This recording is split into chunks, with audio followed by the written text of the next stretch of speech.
with a resounding mandate. Inclusive development and growth. Our humane and inclusive approach to development is a marked and deliberate departure from the earlier approach of provisioning up to village level. Development programs were thus provisioned. In the last 10 years, however, have targeted each and every household and individual through housing for all, Har Ghar Jal, electricity for all, cooking gas for all, bank accounts and financial services for all in record time. The worries about food have been eliminated through free ration for 80 crore people. Minimum support prices for the produce of Annadata are periodically increased appropriately. These and the provision of basic necessities have enhanced real income in the rural areas. Their economic needs could be addressed, thus spurring growth and generating jobs. Social justice. Our government is working with an approach to development that is all-round, all-pervasive, and all-inclusive. Sarvangin, Sarvasparshi, or Sarvasamaveshi. It covers all castes and people at all levels. We are working to make India a Vikasit Bharat by 2047. For achieving that goal, we need to improve people's capability and empower them. Previously, social justice was mostly a political slogan. For our government, social justice is an effective and necessary governance model. The saturation approach of covering all eligible people is the true and comprehensive achievement of social justice. This is secularism in action, reduces corruption, and prevents nepotism, prevents Bhai Bhatijawad. There is transparency and assurance that benefits are delivered to all eligible people. The resources are distributed fairly. All, regardless of their social standing, get access to opportunities. We are addressing systemic inequalities that had plagued our society. We focus on outcomes and not on outlays, so that the social economic transformation is achieved. As our Prime Minister firmly believes, we need to focus on 4 major castes. They are Garib, Mahilaye, Yuva, and Annadata. Their needs, their aspirations, and their welfare are our highest priority. The country progresses when they progress. All 4 require and receive government support in their quest to better their lives. Their empowerment and well-being will drive the country forward. Garib Kalyan, Desh Ka Kalyan. We believe in empowering the poor. The earlier approach of tackling poverty through entitlements had resulted in very modest outcomes. When the poor became empowered partners in the development process, government's power to assist them also increases manifold. With the pursuit of Sabka Saath, in these 10 years, the government has assisted 25 crore people to get freedom from multi-dimensional poverty. Our government's efforts are now getting synergized with energy and passion of such empowered people. This is truly elevating them from poverty.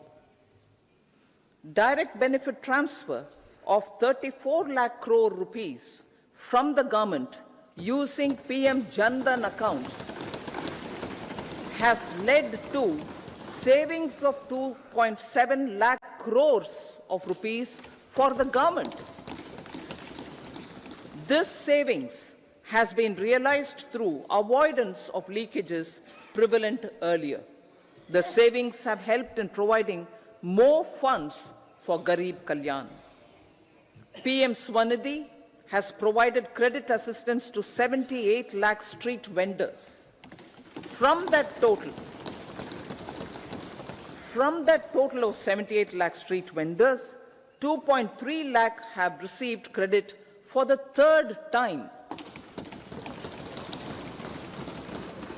PM Janman Yojana reaches out to the particularly vulnerable tribal groups who have remained outside the realm of development so far. PM Vishwakarma Yojana provides end-to-end support to artisans and craftspeople engaged in 18 trades. The schemes for empowerment of Divyangs and transgender persons reflect firm resolve of our government to leave no one behind. Welfare of Annadata. Farmers are our Annadata. Every year under PM Kisan Samman Yojana, direct financial assistance is provided to 11.8 crore farmers, including marginal and small farmers. Crop insurance is given to 4 crore farmers under PM Fasal Bima Yojana. These, besides several other programs, are assisting Annadata in producing food for the country and for the world. Electronic National Agricultural Market has integrated 1,361 mandis and is providing services to 1.8 crore farmers with trading volume of 3 lakh crores of rupees. The sector is poised for inclusive, balanced, higher growth and productivity.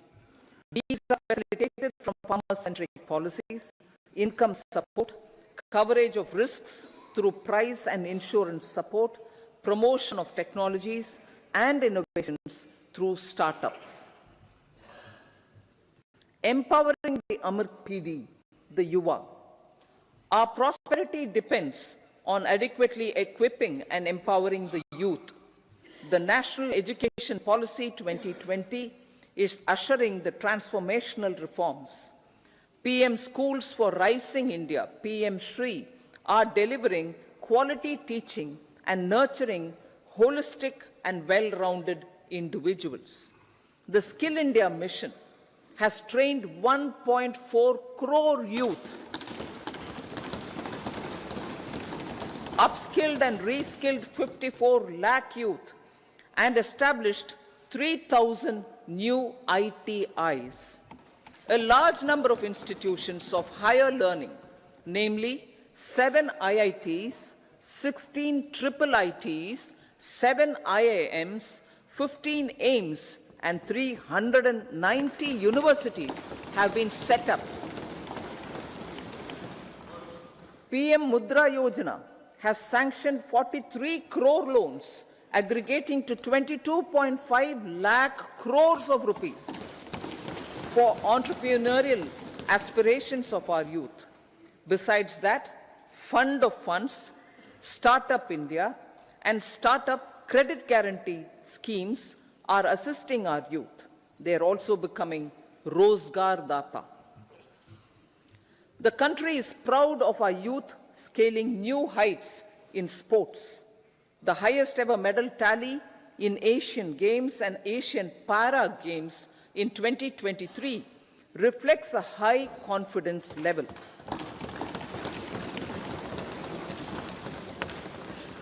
Chess prodigy and our #1 ranked player Pragnananda put up a stiff fight against the reigning world champion Magnus Carlsen in 2023. Today, India has over 80 chess grandmasters compared to little over 20 in 2010. Momentum for Nari Shakti. The empowerment of women through entrepreneurship, ease of living, and dignity for them has gained momentum in these 10 years. 30 crore Mudra Yojana loans have been given to women entrepreneurs. Female enrollment in higher education has gone up by 28% in 10 years. In STEM courses, girls and women constitute 43% of enrollment, one of the highest in the world. All these measures are getting reflected in the increasing participation of women in workforce.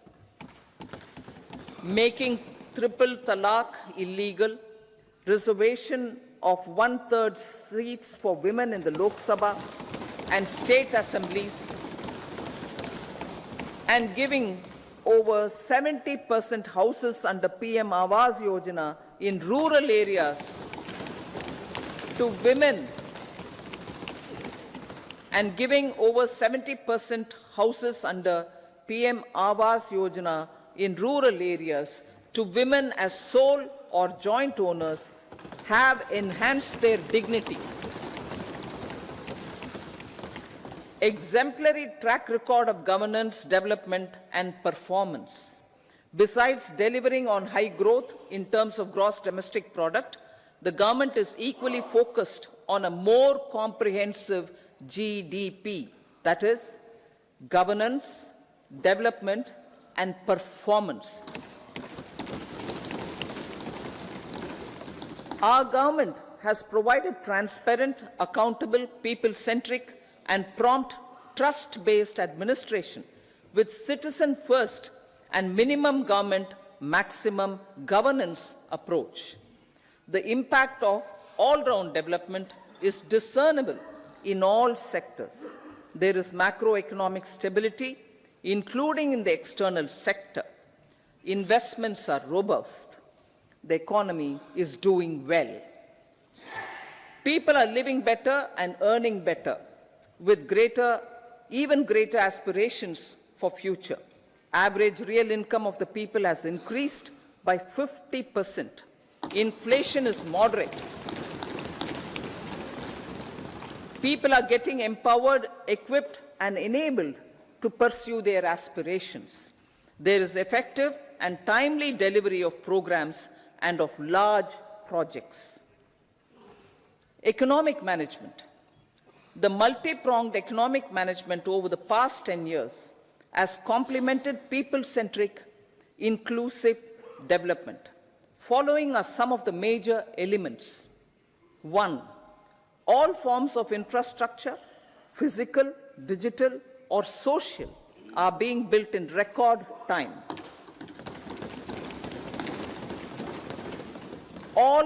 Number 2, all parts of the country are becoming active participants in economic growth. Number 3, digital public infrastructure, a new factor of production, as if in the 21st century, is instrumental in formalization of the economy. Number 4, goods and services tax has enabled one nation, one market, one tax. Tax reforms have led to deepening and widening of tax base. Number 5, strengthening of the financial sector has helped in making savings, credit, and investments more efficient. Number 6, GIFT, IFSC, and the Unified Regulatory Authority, IFSCA, are creating a robust gateway for global capital and financial services for the economy. Number 7, proactive inflation management has helped keep inflation within the policy band. Now, the global context, Honorable Speaker, sir. Geopolitically, global affairs are becoming more complex and challenging with wars and conflicts.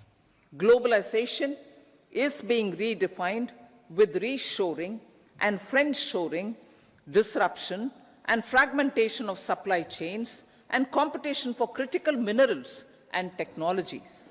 A new world order is emerging after the COVID pandemic.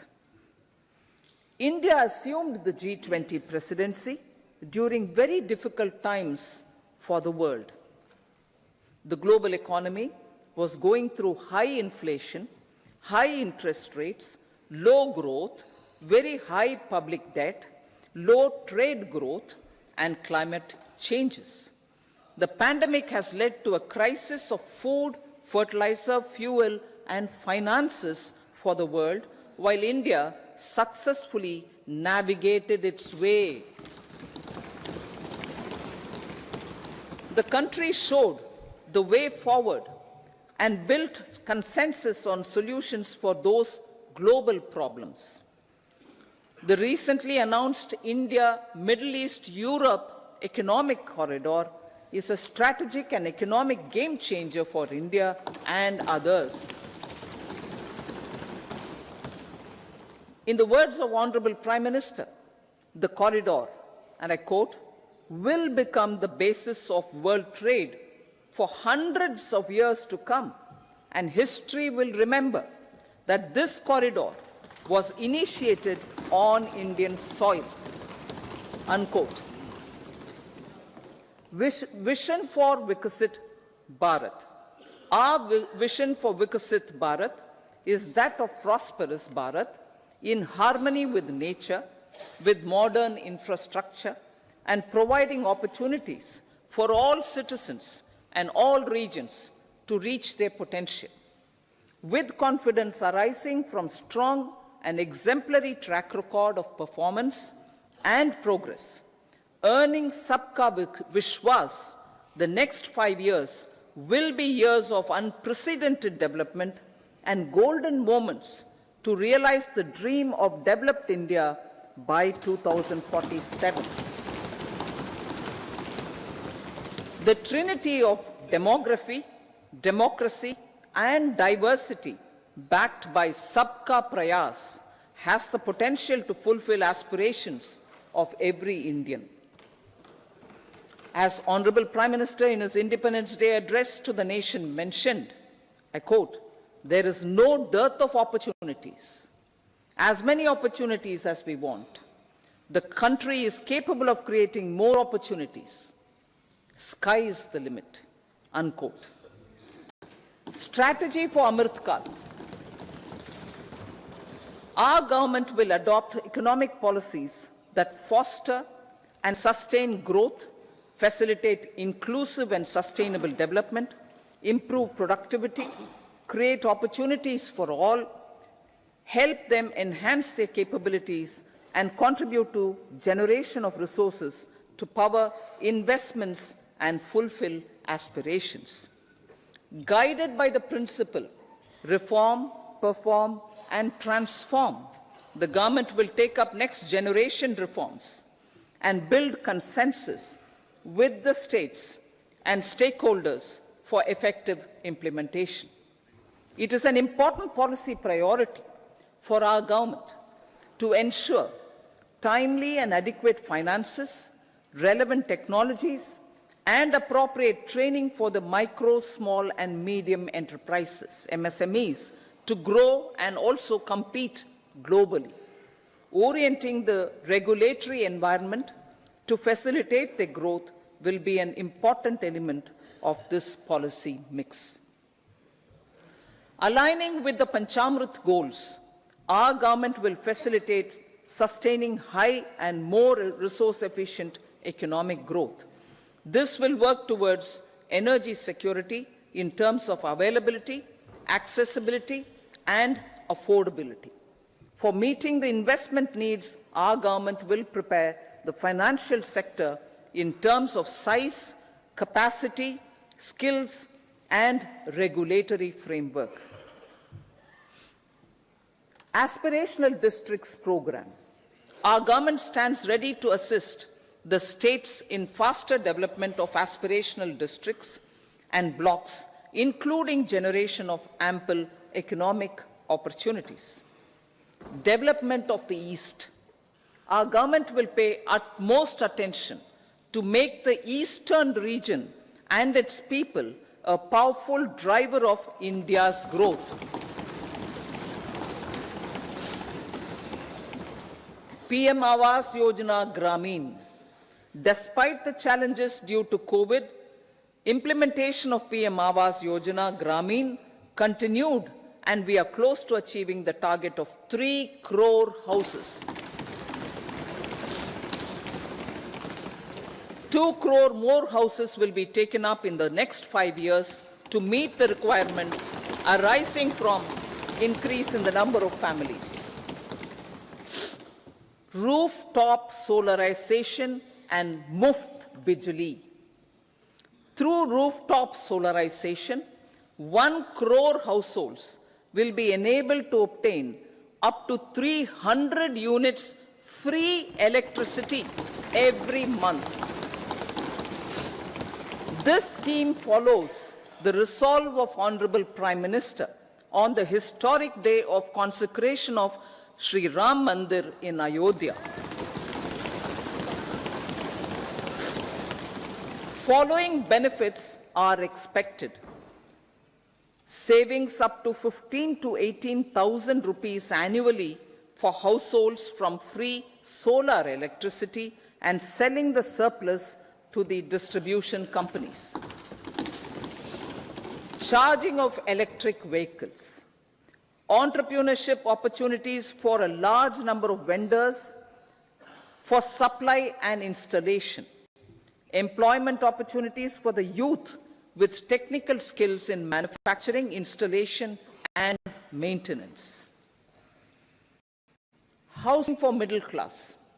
Our government will launch a scheme to help deserving sections of the middle class, and I quote from Honorable Prime Minister's words, living in rented houses or slums or chawls and unauthorized colonies, unquote, to buy or build their own houses.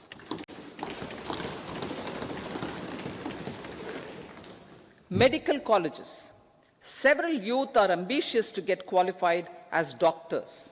They aim to serve our people through improved healthcare services. Our government plans to set up more medical colleges by utilizing the existing hospital infrastructure under various departments. A committee for this purpose will be set up to examine the issues and make relevant recommendations. Cervical cancer vaccination. Our government will encourage vaccination for girls in the age group of 9 to 14 years for prevention of cervical cancer. Maternal and child health care. Various schemes for maternal and child care will be brought under one comprehensive program for synergy in implementation. Upgradation of Anganwadi centers under Saksham Anganwadi and Poshan 2.0 will be expedited for improved nutrition delivery, early childhood care and development. The newly designed U-Win platform for managing immunization and intensified efforts of Mission Indradhanush will be rolled out expeditiously throughout the country. Ayushman Bharat. Healthcare cover under Ayushman Bharat scheme will be extended to all ASHA workers, to all Anganwadi workers and helpers. Agriculture and food processing. The efforts of value addition in agriculture sector and boosting farmers' incomes will be stepped up. Pradhan Mantri Kisan Sampada Yojana has benefited 38 lakh farmers and generated 10 lakh employment. Pradhan Mantri formalization of micro food processing enterprises Yojana has assisted 2.4 lakh SHGs and 60,000 individuals with credit linkages. Other schemes are complementing the efforts for reducing post-harvest losses and improving productivity and incomes. For ensuring faster growth of the sector, our government will further promote private and public investment in post-harvest activities, including aggregation, modern storage, efficient supply chains, primary and secondary processing and marketing and branding, Nano DAP. After the successful adoption of nano urea, application of nano DAP on various crops will be expanded in all agroclimatic zones. Atmanirbhar Oil Seeds Abhiyan. Building on the initiative announced in 2022, a strategy will be formulated to achieve Atmanirbharta for oil seeds such as mustard, groundnut, sesame, soya bean, and sunflower. This will cover research for high-yielding varieties, widespread adoption of modern farming techniques, market linkages, procurement, value addition, and crop insurance. Dairy development. A comprehensive program for supporting dairy farmers will be formulated. Efforts are already on to control foot and mouth disease. India is the world's largest milk producer with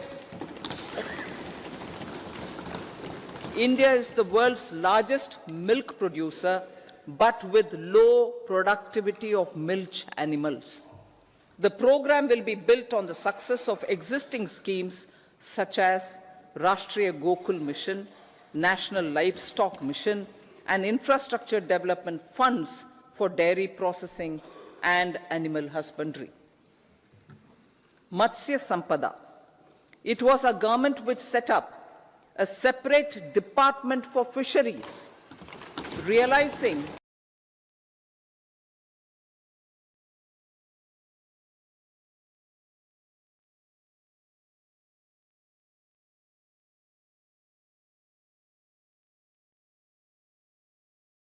'25.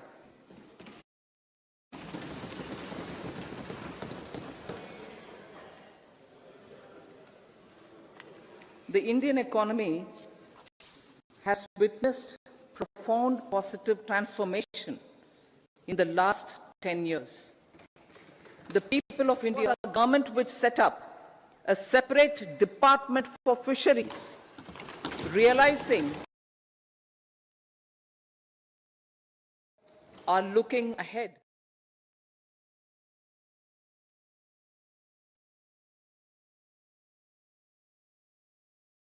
To the future with hope and optimism.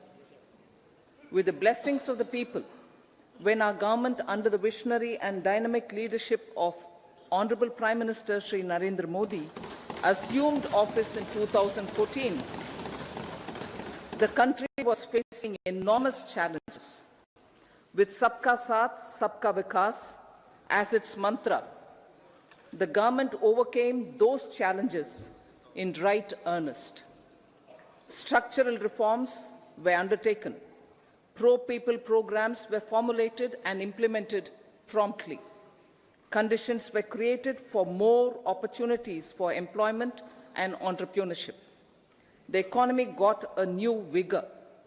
The fruits of development started reaching the people at scale. The country got a new sense of purpose and hope. Naturally, the people blessed the government with a bigger mandate. In the second term, our government technological changes, new age technologies and data are changing the lives of people and businesses. They are also enabling new economic opportunities and facilitating provision of high-quality services at affordable prices for all, including those at the bottom of the pyramid. Opportunities for India at a global level are expanding. India is showing solutions through innovation and entrepreneurship of its people. Research and innovation for catalyzing growth, employment, and development. Prime Minister Shastri, Prime Minister Lal Bahadur Shastri, gave the slogan of Jai Jawan, Jai Kisan. Prime Minister Vajpayee, Atal Bihari Vajpayee ji, made that Jai Jawan, Jai Kisan, Jai Vigyan. Prime Minister Modi has furthered that to Jai Jawan, Jai Kisan, Jai Vigyan, and Jai Anusandhan, as innovation is the foundation of development. For our tech-savvy youth, this will be a golden era. A corpus of 1 lakh crore rupees will be established with 50-year interest-free loan provided. The corpus will provide long-term financing or refinancing with long tenors and low and or nil. I repeat that sentence. The corpus will provide long-term financing or refinancing with long tenors and low or nil interest rates. This will encourage the private sector to scale up research and innovation significantly in sunrise domains. We need to have programs that combine the powers of our youth and technology. A new scheme will be launched for strengthening deep tech technologies for defense purposes and expediting Atmanirbharta. Infrastructure development.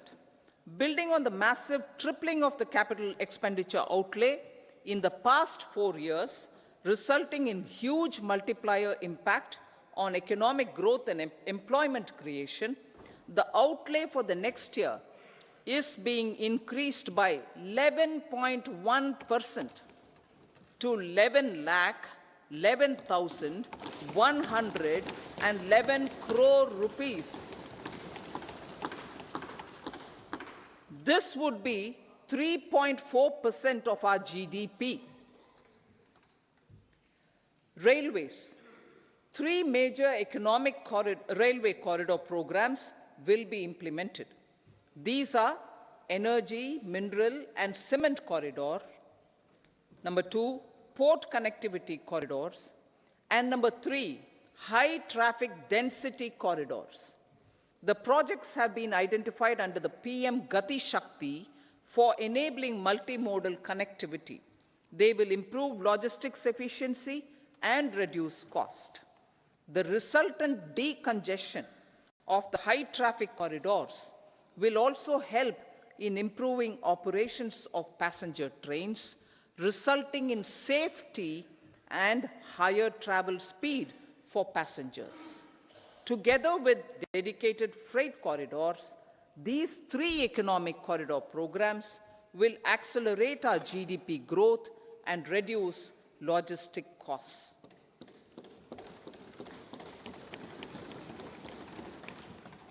40,000 normal rail bogies will be converted to Vande Bharat standards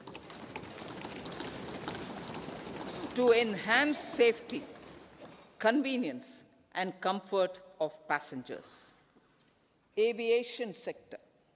The aviation sector has been galvanized in the past 10 years. Number of airports have doubled to 149. Rollout of air connectivity to Tier 2 and Tier 3 cities under UDAN scheme has been widespread. 517 new routes are carrying 1.3 crore passengers. Indian carriers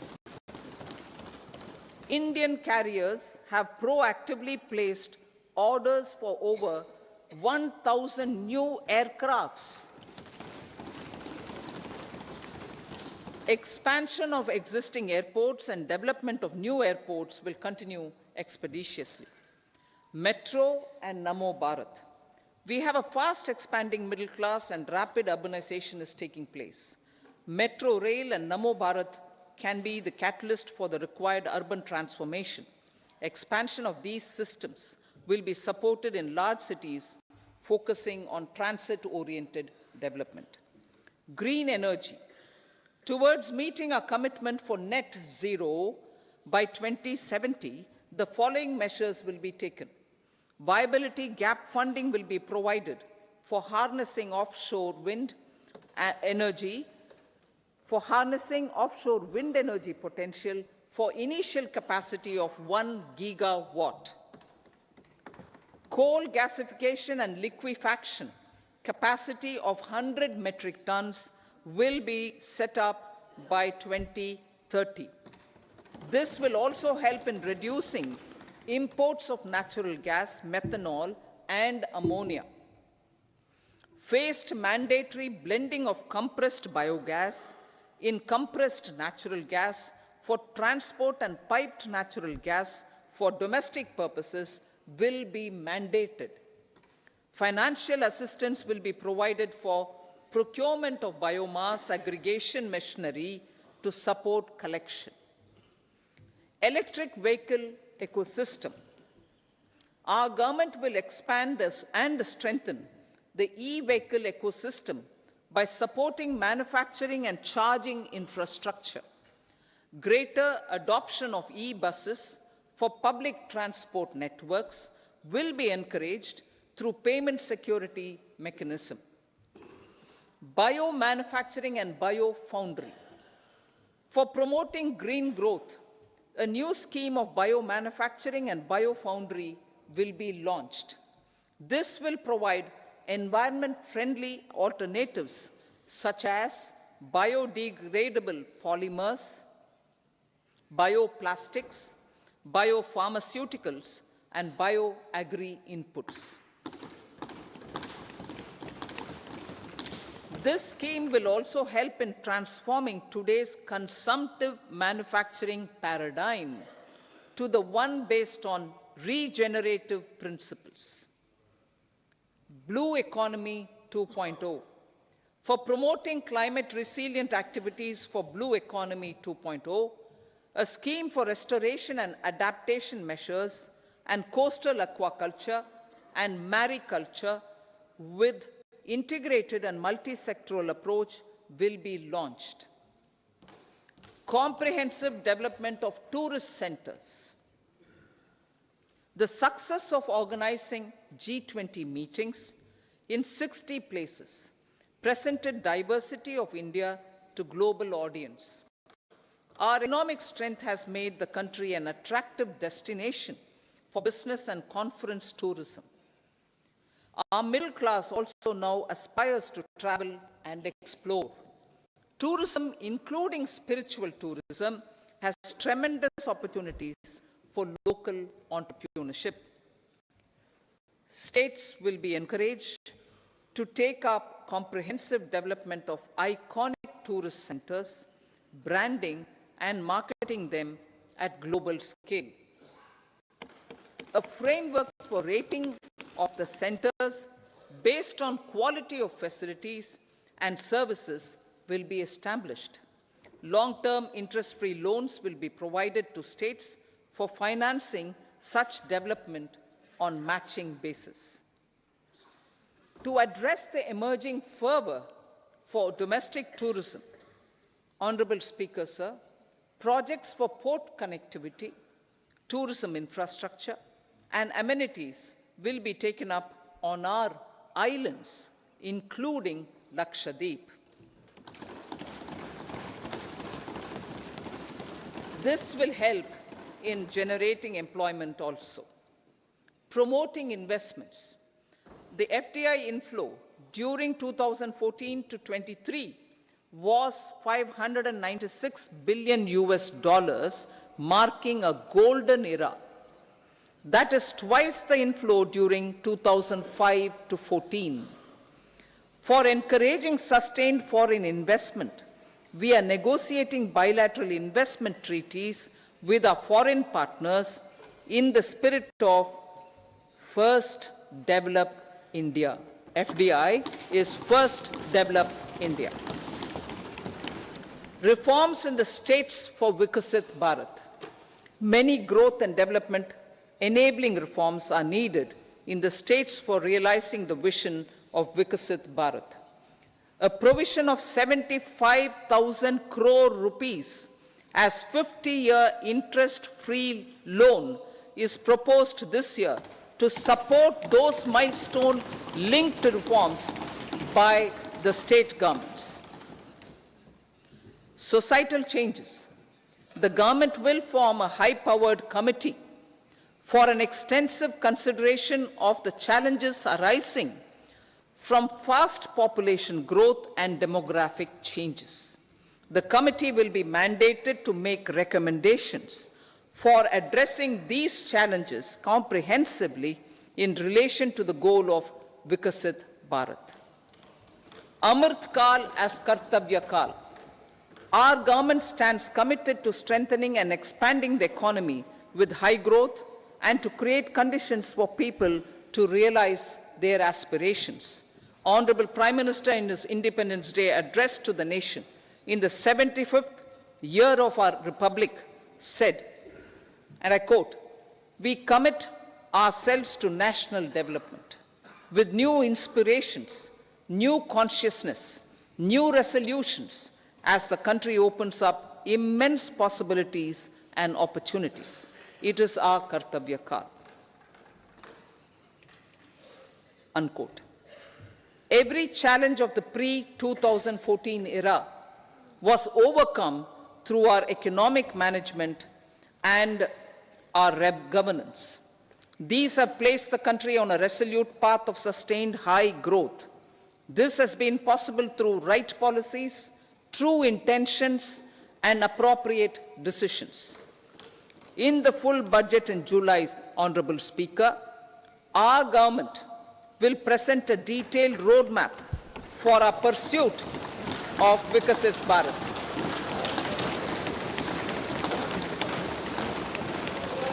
Revised estimates of 2023-24.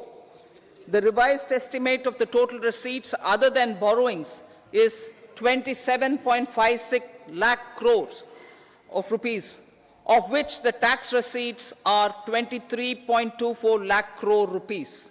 The revised estimate of total expenditure is 44.90 lakh crore rupees. The revenue receipts at 30.03 lakh crore rupees are expected to be higher than the budget estimate, reflecting strong growth momentum and formalization in the economy. The revised estimate of the fiscal deficit is 5.8% of GDP, improving on the budget estimate, notwithstanding moderation in the nominal growth estimates. Budget estimates for 2024-25. Coming to the year 2024-25, the total receipts other than borrowings and total expenditure are estimated at 30.80 and 47.66 lakh crore rupees respectively. The tax receipts are estimated at 26.02 lakh crore rupees. The scheme of 50-year interest-free loan for capital expenditure to states will be continued this year with an outlay of 1.3 lakh crore rupees. We continue on the path of fiscal consolidation, as announced in my budget speech of 2021-22, to reduce fiscal deficit below 4.5% by 25-26. The fiscal deficit in 2024-25 is estimated to be 5.1% of GDP, adhering to that path. So the gross and net market borrowings through dated securities during 24-25 are estimated at 14.13 lakh crore rupees and 11.75 lakh crore respectively. Both will be less than that in 23-24. Now that the private investments are happening at scale, the lower borrowings by the central government will facilitate larger availability of credit for the private sector. Vote on account. I'll be seeking vote on account approval of the Parliament through the appropriation bill for a part of the financial year 2024-25. I will now move to Part B. Honorable Speaker, sir, over the last 10 years, the direct tax collections have more than trebled and the return filers swelled 2.4 times. I would like to assure the taxpayers that their contributions have been used wisely for the development of the country and welfare of its people. I appreciate the taxpayers for their continued support. The government has reduced and rationalized tax rates. Under the new tax scheme, there is now no tax liability for taxpayers with income up to 7 lakh rupees, up from 2.2 lakh rupees in the financial year 2013-14. The threshold for presumptive taxation for retail businesses was increased from 2 crores to 3 crores. Similarly, the threshold for professionals eligible for presumptive taxation was increased from 50 lakh rupees to 75 lakh rupees. Also, corporate tax rate was decreased from 30% to 22% for existing domestic companies and to 15% for certain new manufacturing companies. Honorable Speaker, sir, in the last 5 years, our focus has been to improve taxpayer services. The age-old jurisdiction-based assessment system was transformed with the introduction of faceless assessment and appeal, thereby imparting greater efficiency, transparency, and accountability.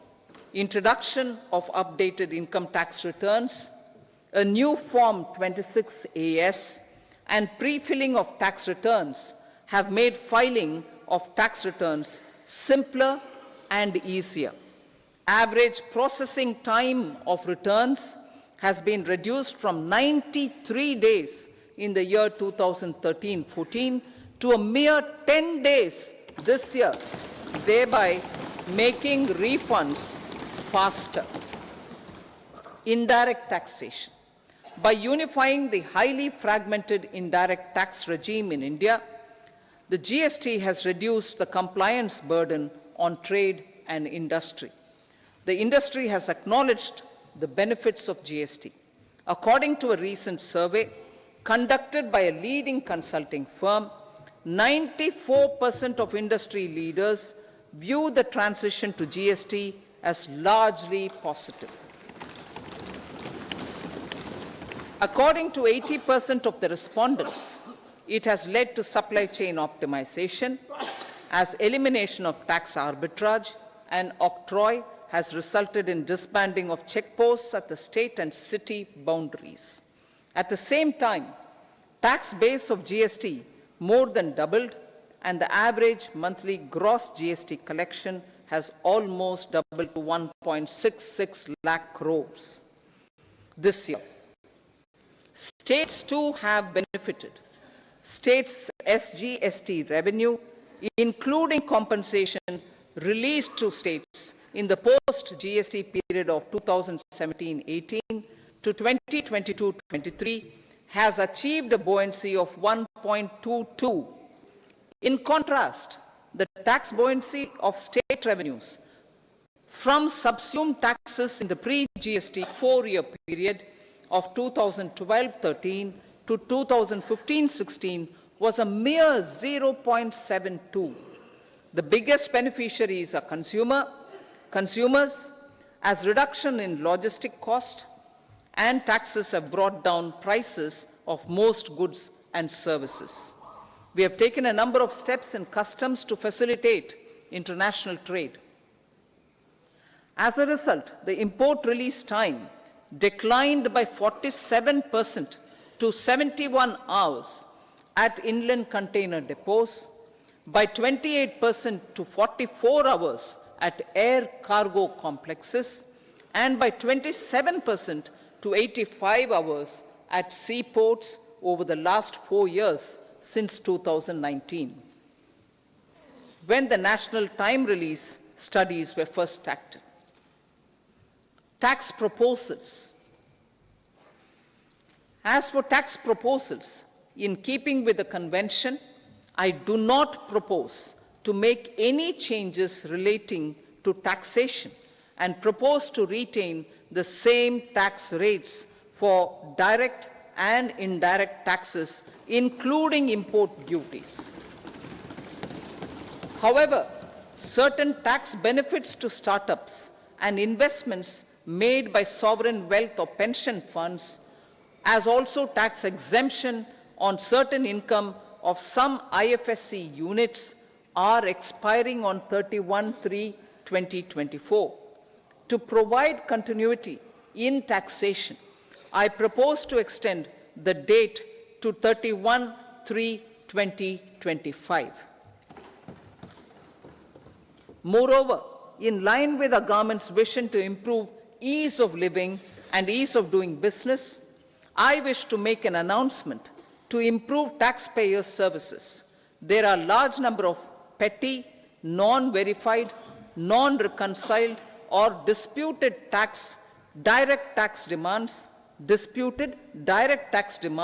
many of them dating as far back as 1962, which continue to remain on the books, causing anxiety to honest taxpayers and hindering refunds of subsequent years. Honorable Speaker, sir, I propose to withdraw such outstanding direct tax demands up to 25,000 rupees pertaining to the period up to financial year 2009-10 and up to 10,000 rupees for financial years 2010-11 to 2014-15. This is expected to benefit about 1 crore taxpayers. 1 crore taxpayers would benefit out of this. Economy then and now. In 2014, when our government assumed the reins, the responsibility to mend the economy step by step and to put the governance systems in order was enormous. The need of the hour was to give hope to the people, to attract investments, and to build support for the much-needed reforms. The government did that successfully, following a strong belief of nation first.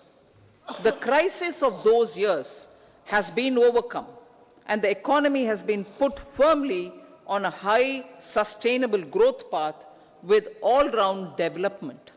It is now appropriate to look at where we were then. I repeat, it is now appropriate to look at where we were then till 2014 and where we are now, only for the purpose of drawing lessons from the mismanagement of those years. The government will lay a white paper on table of the House.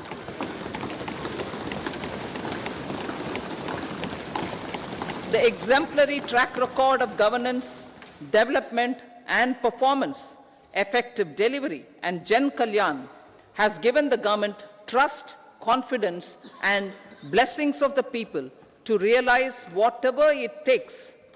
The goal of Vikasit Bharat with good intentions, true dedication and hard work in the coming years and decades. With this, Honorable Speaker, I commend the interim budget to this august House. Jai Hind.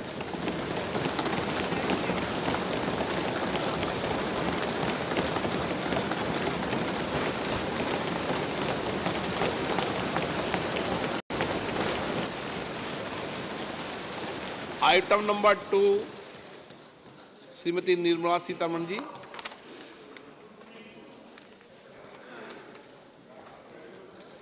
So, with your permission, I rise to lay on the table the following statements. Under Section 3(1) of the Fiscal Responsibility and Budget Management Act 2003, medium-term fiscal policy cum fiscal policy strategy statement and macroeconomic framework statement. Item number 3, Srimati Nirmala Sitharaman ji. Sir, with your permission, I rise to move for leave to introduce the Finance Bill 2024. प्रश्न ये है कि विधेयक को पुनर्स्थापित करने की अनुमति प्रदान की जाए। जो सदस्य इसके पक्ष में हाँ कहें, जो सदस्य विरोध में ना कहें। मेरे विचार में निर्णय हाँ वालों के पक्ष हुआ, हवालों के पक्ष में माननीय मंत्री जी विधेयक को पुरस्तापित करें। Sir, I introduce the bill. सभा की कार्रवाई शुक्रवार दिनांक 2 फरवरी 2024 को प्राप्त 11 बजे तक के लिए स्थगित की जाती है। Leadership of Honorable Prime Minister doubled down on its responsibilities to build a prosperous country with comprehensive development of all people and all regions. Our government strengthened its mantra to Sabka Saath, Sabka Vikas and Sabka Vishwas. Our development philosophy covered all elements of inclusivity, namely social inclusivity through coverage of all strata of the society and geographical inclusivity through development of all regions of the country. With the whole of nation approach of Sabka Prayas, the country overcame the challenges of once in a century pandemic, took long strides towards Atmanirbhar Bharat, committed to Panch Pran and laid solid foundations for the Amrit Kal. As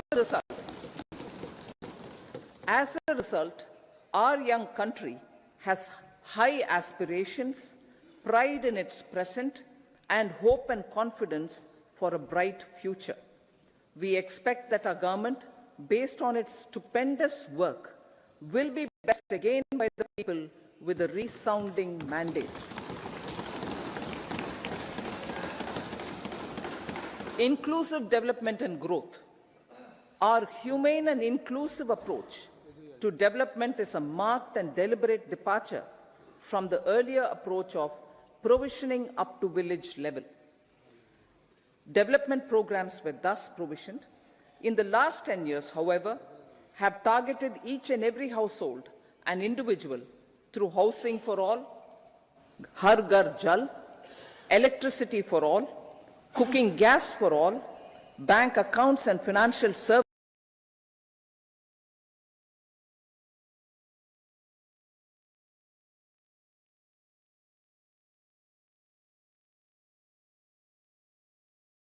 आपको bulletin भाग 2 के माध्यम से पहले ही सूचित किया गया है कि माननीय वित्त मंत्री जी के बजट भाषण की प्रतियां आपको हार्ड कॉपी के रूप में उपलब्ध कराई जाएगी। अतः बजट प्रस्तुत हो जाने के पश्चात माननीय सदस्य बजट भाषण की प्रति प्रकाशन काउंटर से प्राप्त कर सकते हैं। आपको ये भी सूचित किया जाता है कि माननीय मंत्री द्वारा बजट प्रस्तुत किए जाने के पश्चात उसे मेंबर पोर्टल पर भी उपलब्ध करा दिया जाएगा। माननीय वित्त मंत्री जी।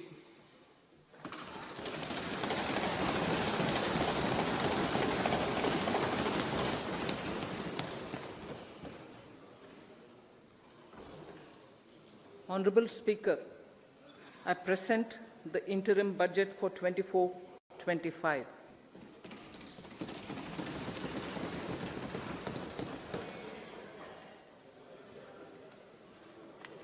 The Indian economy has witnessed profound positive transformation in the last 10 years.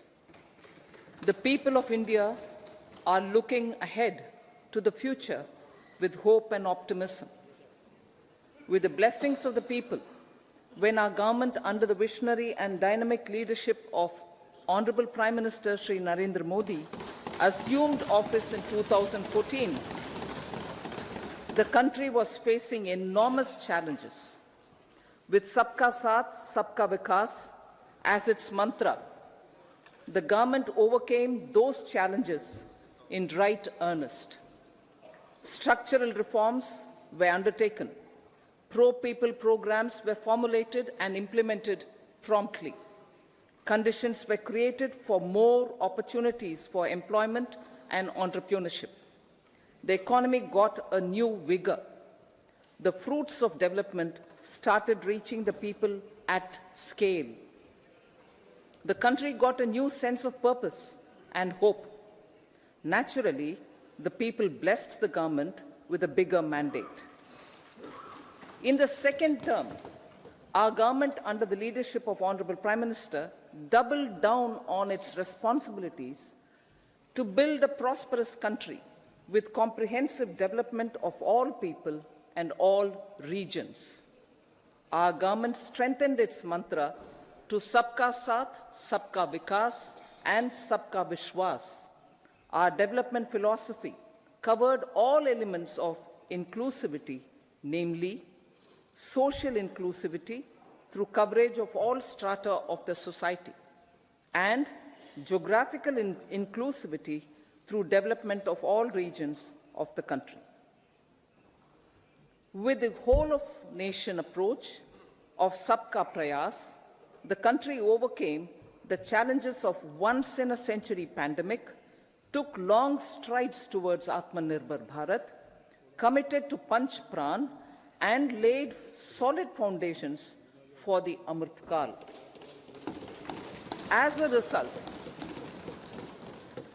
result, our young country has high aspirations, pride in its present, and hope and confidence for a bright future. We expect that our government, based on its stupendous work, will be blessed again by the people with a resounding mandate. Inclusive development and growth. Our humane and inclusive approach to development is a marked and deliberate departure from the earlier approach of provisioning up to village level.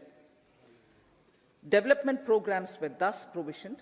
In the last 10 years, however, have targeted each and every household and individual through housing for all, Har Ghar Jal, electricity for all, cooking gas for all, bank accounts and financial services.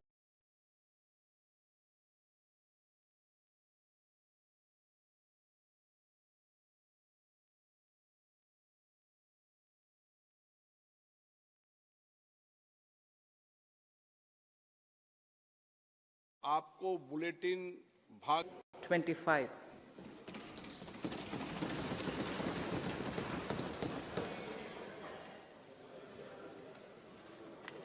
The Indian economy has witnessed profound positive transformation in the last 10 years. The people of India are looking ahead to the future with hope and optimism.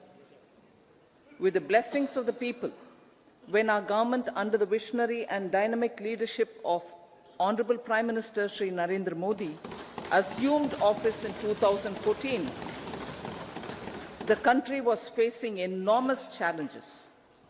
With Sabka Saath, Sabka Vikas as its mantra, the government overcame those challenges in right earnest.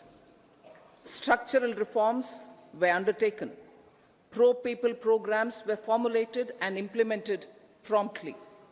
Conditions were created for more opportunities for employment and entrepreneurship. The economy got a new vigor. The fruits of development started reaching the people at scale. The country got a new sense of purpose and hope. Naturally, the people blessed the government with a bigger mandate. In the second term, our government, under the leadership of Honorable Prime Minister, doubled down on its responsibilities to build a prosperous country with comprehensive development of all people and all regions. Our government strengthened its mantra to Sabka Saath, Sabka Vikas, and Sabka Vishwas. Our development philosophy covered all elements of inclusivity, namely social inclusivity through coverage of all strata.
Budget 2024 ವಿಶೇಷ ನೇರ ಪ್ರಸಾರ ಕಾರ್ಯಕ್ರಮಕ್ಕೆ ಸ್ವಾಗತ. ನಾನು ನಯನ. ನಿರ್ಮಲಾ ಸೀತಾರಾಮನ್ ಅವರು 6ನೇ budget ಅನ್ನ ಮಂಡಿಸಿದ್ದಾರೆ. ಮೋದಿ 2.0 ಸರ್ಕಾರದ ಕೊನೆಯ ಬಜೆಟ್ ಅನ್ನ ನಿರ್ಮಲಾ ಸೀತಾರಾಮನ್ ಅವರು ಮಂಡಿಸಿದ್ದಾರೆ.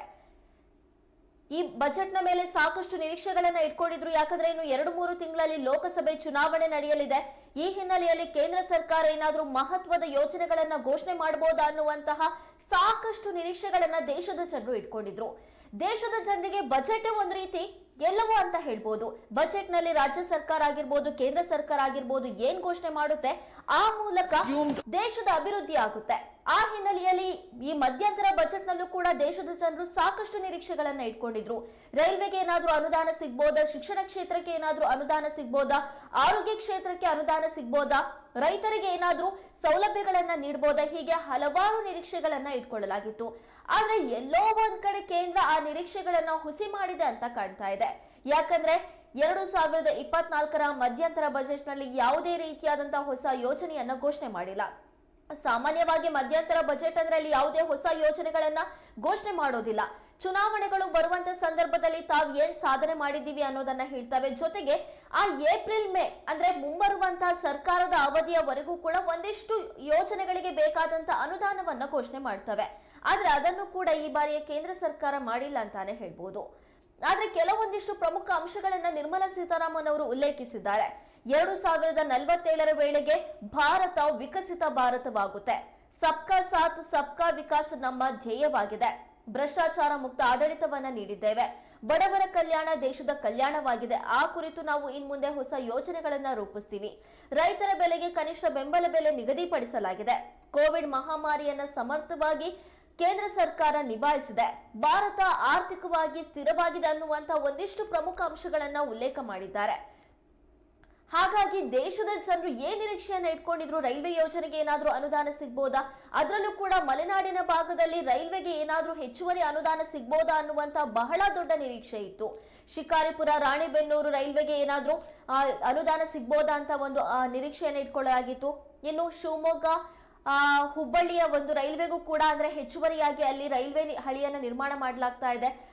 ಅದಕ್ಕೆ ಬೇಕಾಗಿರುವಂತಹ ಭೂವನ್ನು ಸ್ವಾಧೀನಪಡಿಸಿಕೊಳ್ಳುವಂತ ಕೆಲಸ ಕೂಡ ನಡೆದಿದೆ. ಹಾಗಾಗಿ ಈ ರೈಲ್ವೆ ಹಳಿ ನಿರ್ಮಾಣ ಮಾಡೋದಕ್ಕೆ ಅನುದಾನ ಸಿಗ್ಬೋದಾ, ಸಿಗುತ್ತೆ ಅನ್ನುವಂತ ನಿರೀಕ್ಷೆಯನ್ನ ಮಲೆನಾಡಿನ ಮಂದಿ ಇಟ್ಕೊಂಡಿದ್ರು. ಆದ್ರೆ ಆ ಕುರಿತಾಗಿ ಯಾವುದೇ ರೀತಿಯಾದಂತ ಉಲ್ಲೇಖವನ್ನ ಹಣಕಾಸು ಸಚಿವೆ ನಿರ್ಮಲಾ ಸೀತಾರಾಮನ್ ಅವರು ಮಾಡಿಲ್ಲ. ನಿರ್ಮಲಾ ಸೀತಾರಾಮನ್ ಅವರ 6ನೇ ಬಜೆಟ್ ಅನ್ನ ಮಂಡನೆ ಮಾಡಿದ್ದು ಭಾರತ ಆರ್ಥಿಕವಾಗಿ ಸ್ಥಿರವಾಗಿದೆ, ಕುಶಲ ಕಾರ್ಮಿಕರಿಗಾಗಿ ವಿಶೇಷ ಯೋಜನೆಯನ್ನ ನೀಡಲಾಗಿದೆ ಅನ್ನುವಂತ ಮಾಹಿತಿಯನ್ನ ನೀಡಿದ್ರು. ಇನ್ನು ಕೋವಿಡ್ ಮಹಾಮಾರಿಯನ್ನ ಭಾರತ 2019ರಿಂದ 2022ರವರೆಗೆ ಸಮರ್ಥವಾಗಿ ನಿಭಾಯಿಸಿದೆ. ಆ ಸಂದರ್ಭದಲ್ಲಿ ಇಡೀ ಪ್ರಪಂಚದ ಎಕಾನಮಿಯೇ ಡೌನ್ ಆಗ್ತಾ ಇತ್ತು. ಆದ್ರೆ ಭಾರತ ಅದನ್ನ ಸದೃಢವಾಗಿ ನಿಭಾಯಿಸಿದೆ ಅನ್ನುವಂತ ಮಾತನ್ನ ನಿರ್ಮಲಾ ಸೀತಾರಾಮನ್ ಅವರು ಹೇಳಿದ್ದಾರೆ. ಇನ್ನು ದೇಶದ 80 ಕೋಟಿ ಜನರಿಗೆ ಉಚಿತ ಅಕ್ಕಿಯನ್ನ ವಿತರಣೆ ಮಾಡಲಾಗಿದೆ. ಬಡ ಮಧ್ಯಮ ವರ್ಗಕ್ಕೆ ಮನೆ ಕಟ್ಟೋದಕ್ಕೆ ಸಹಾಯಧನವನ್ನ ನೀಡಲಾಗಿದೆ. ಮುಂದಿನ 5 ವರ್ಷದಲ್ಲಿ 3 ಕೋಟಿ ಮನೆ ನಿರ್ಮಾಣ ಮಾಡುವ ಗುರಿಯನ್ನ ಹೊಂದಲಾಗಿದೆ. ಇನ್ನು ಲಕ್ಷದ್ವೀಪ ಪ್ರವಾಸೋದ್ಯಮ ಅಭಿವೃದ್ಧಿಗೆ ಕ್ರಮ ಕೈಗೊಳ್ಳಲಾಗುತ್ತೆ.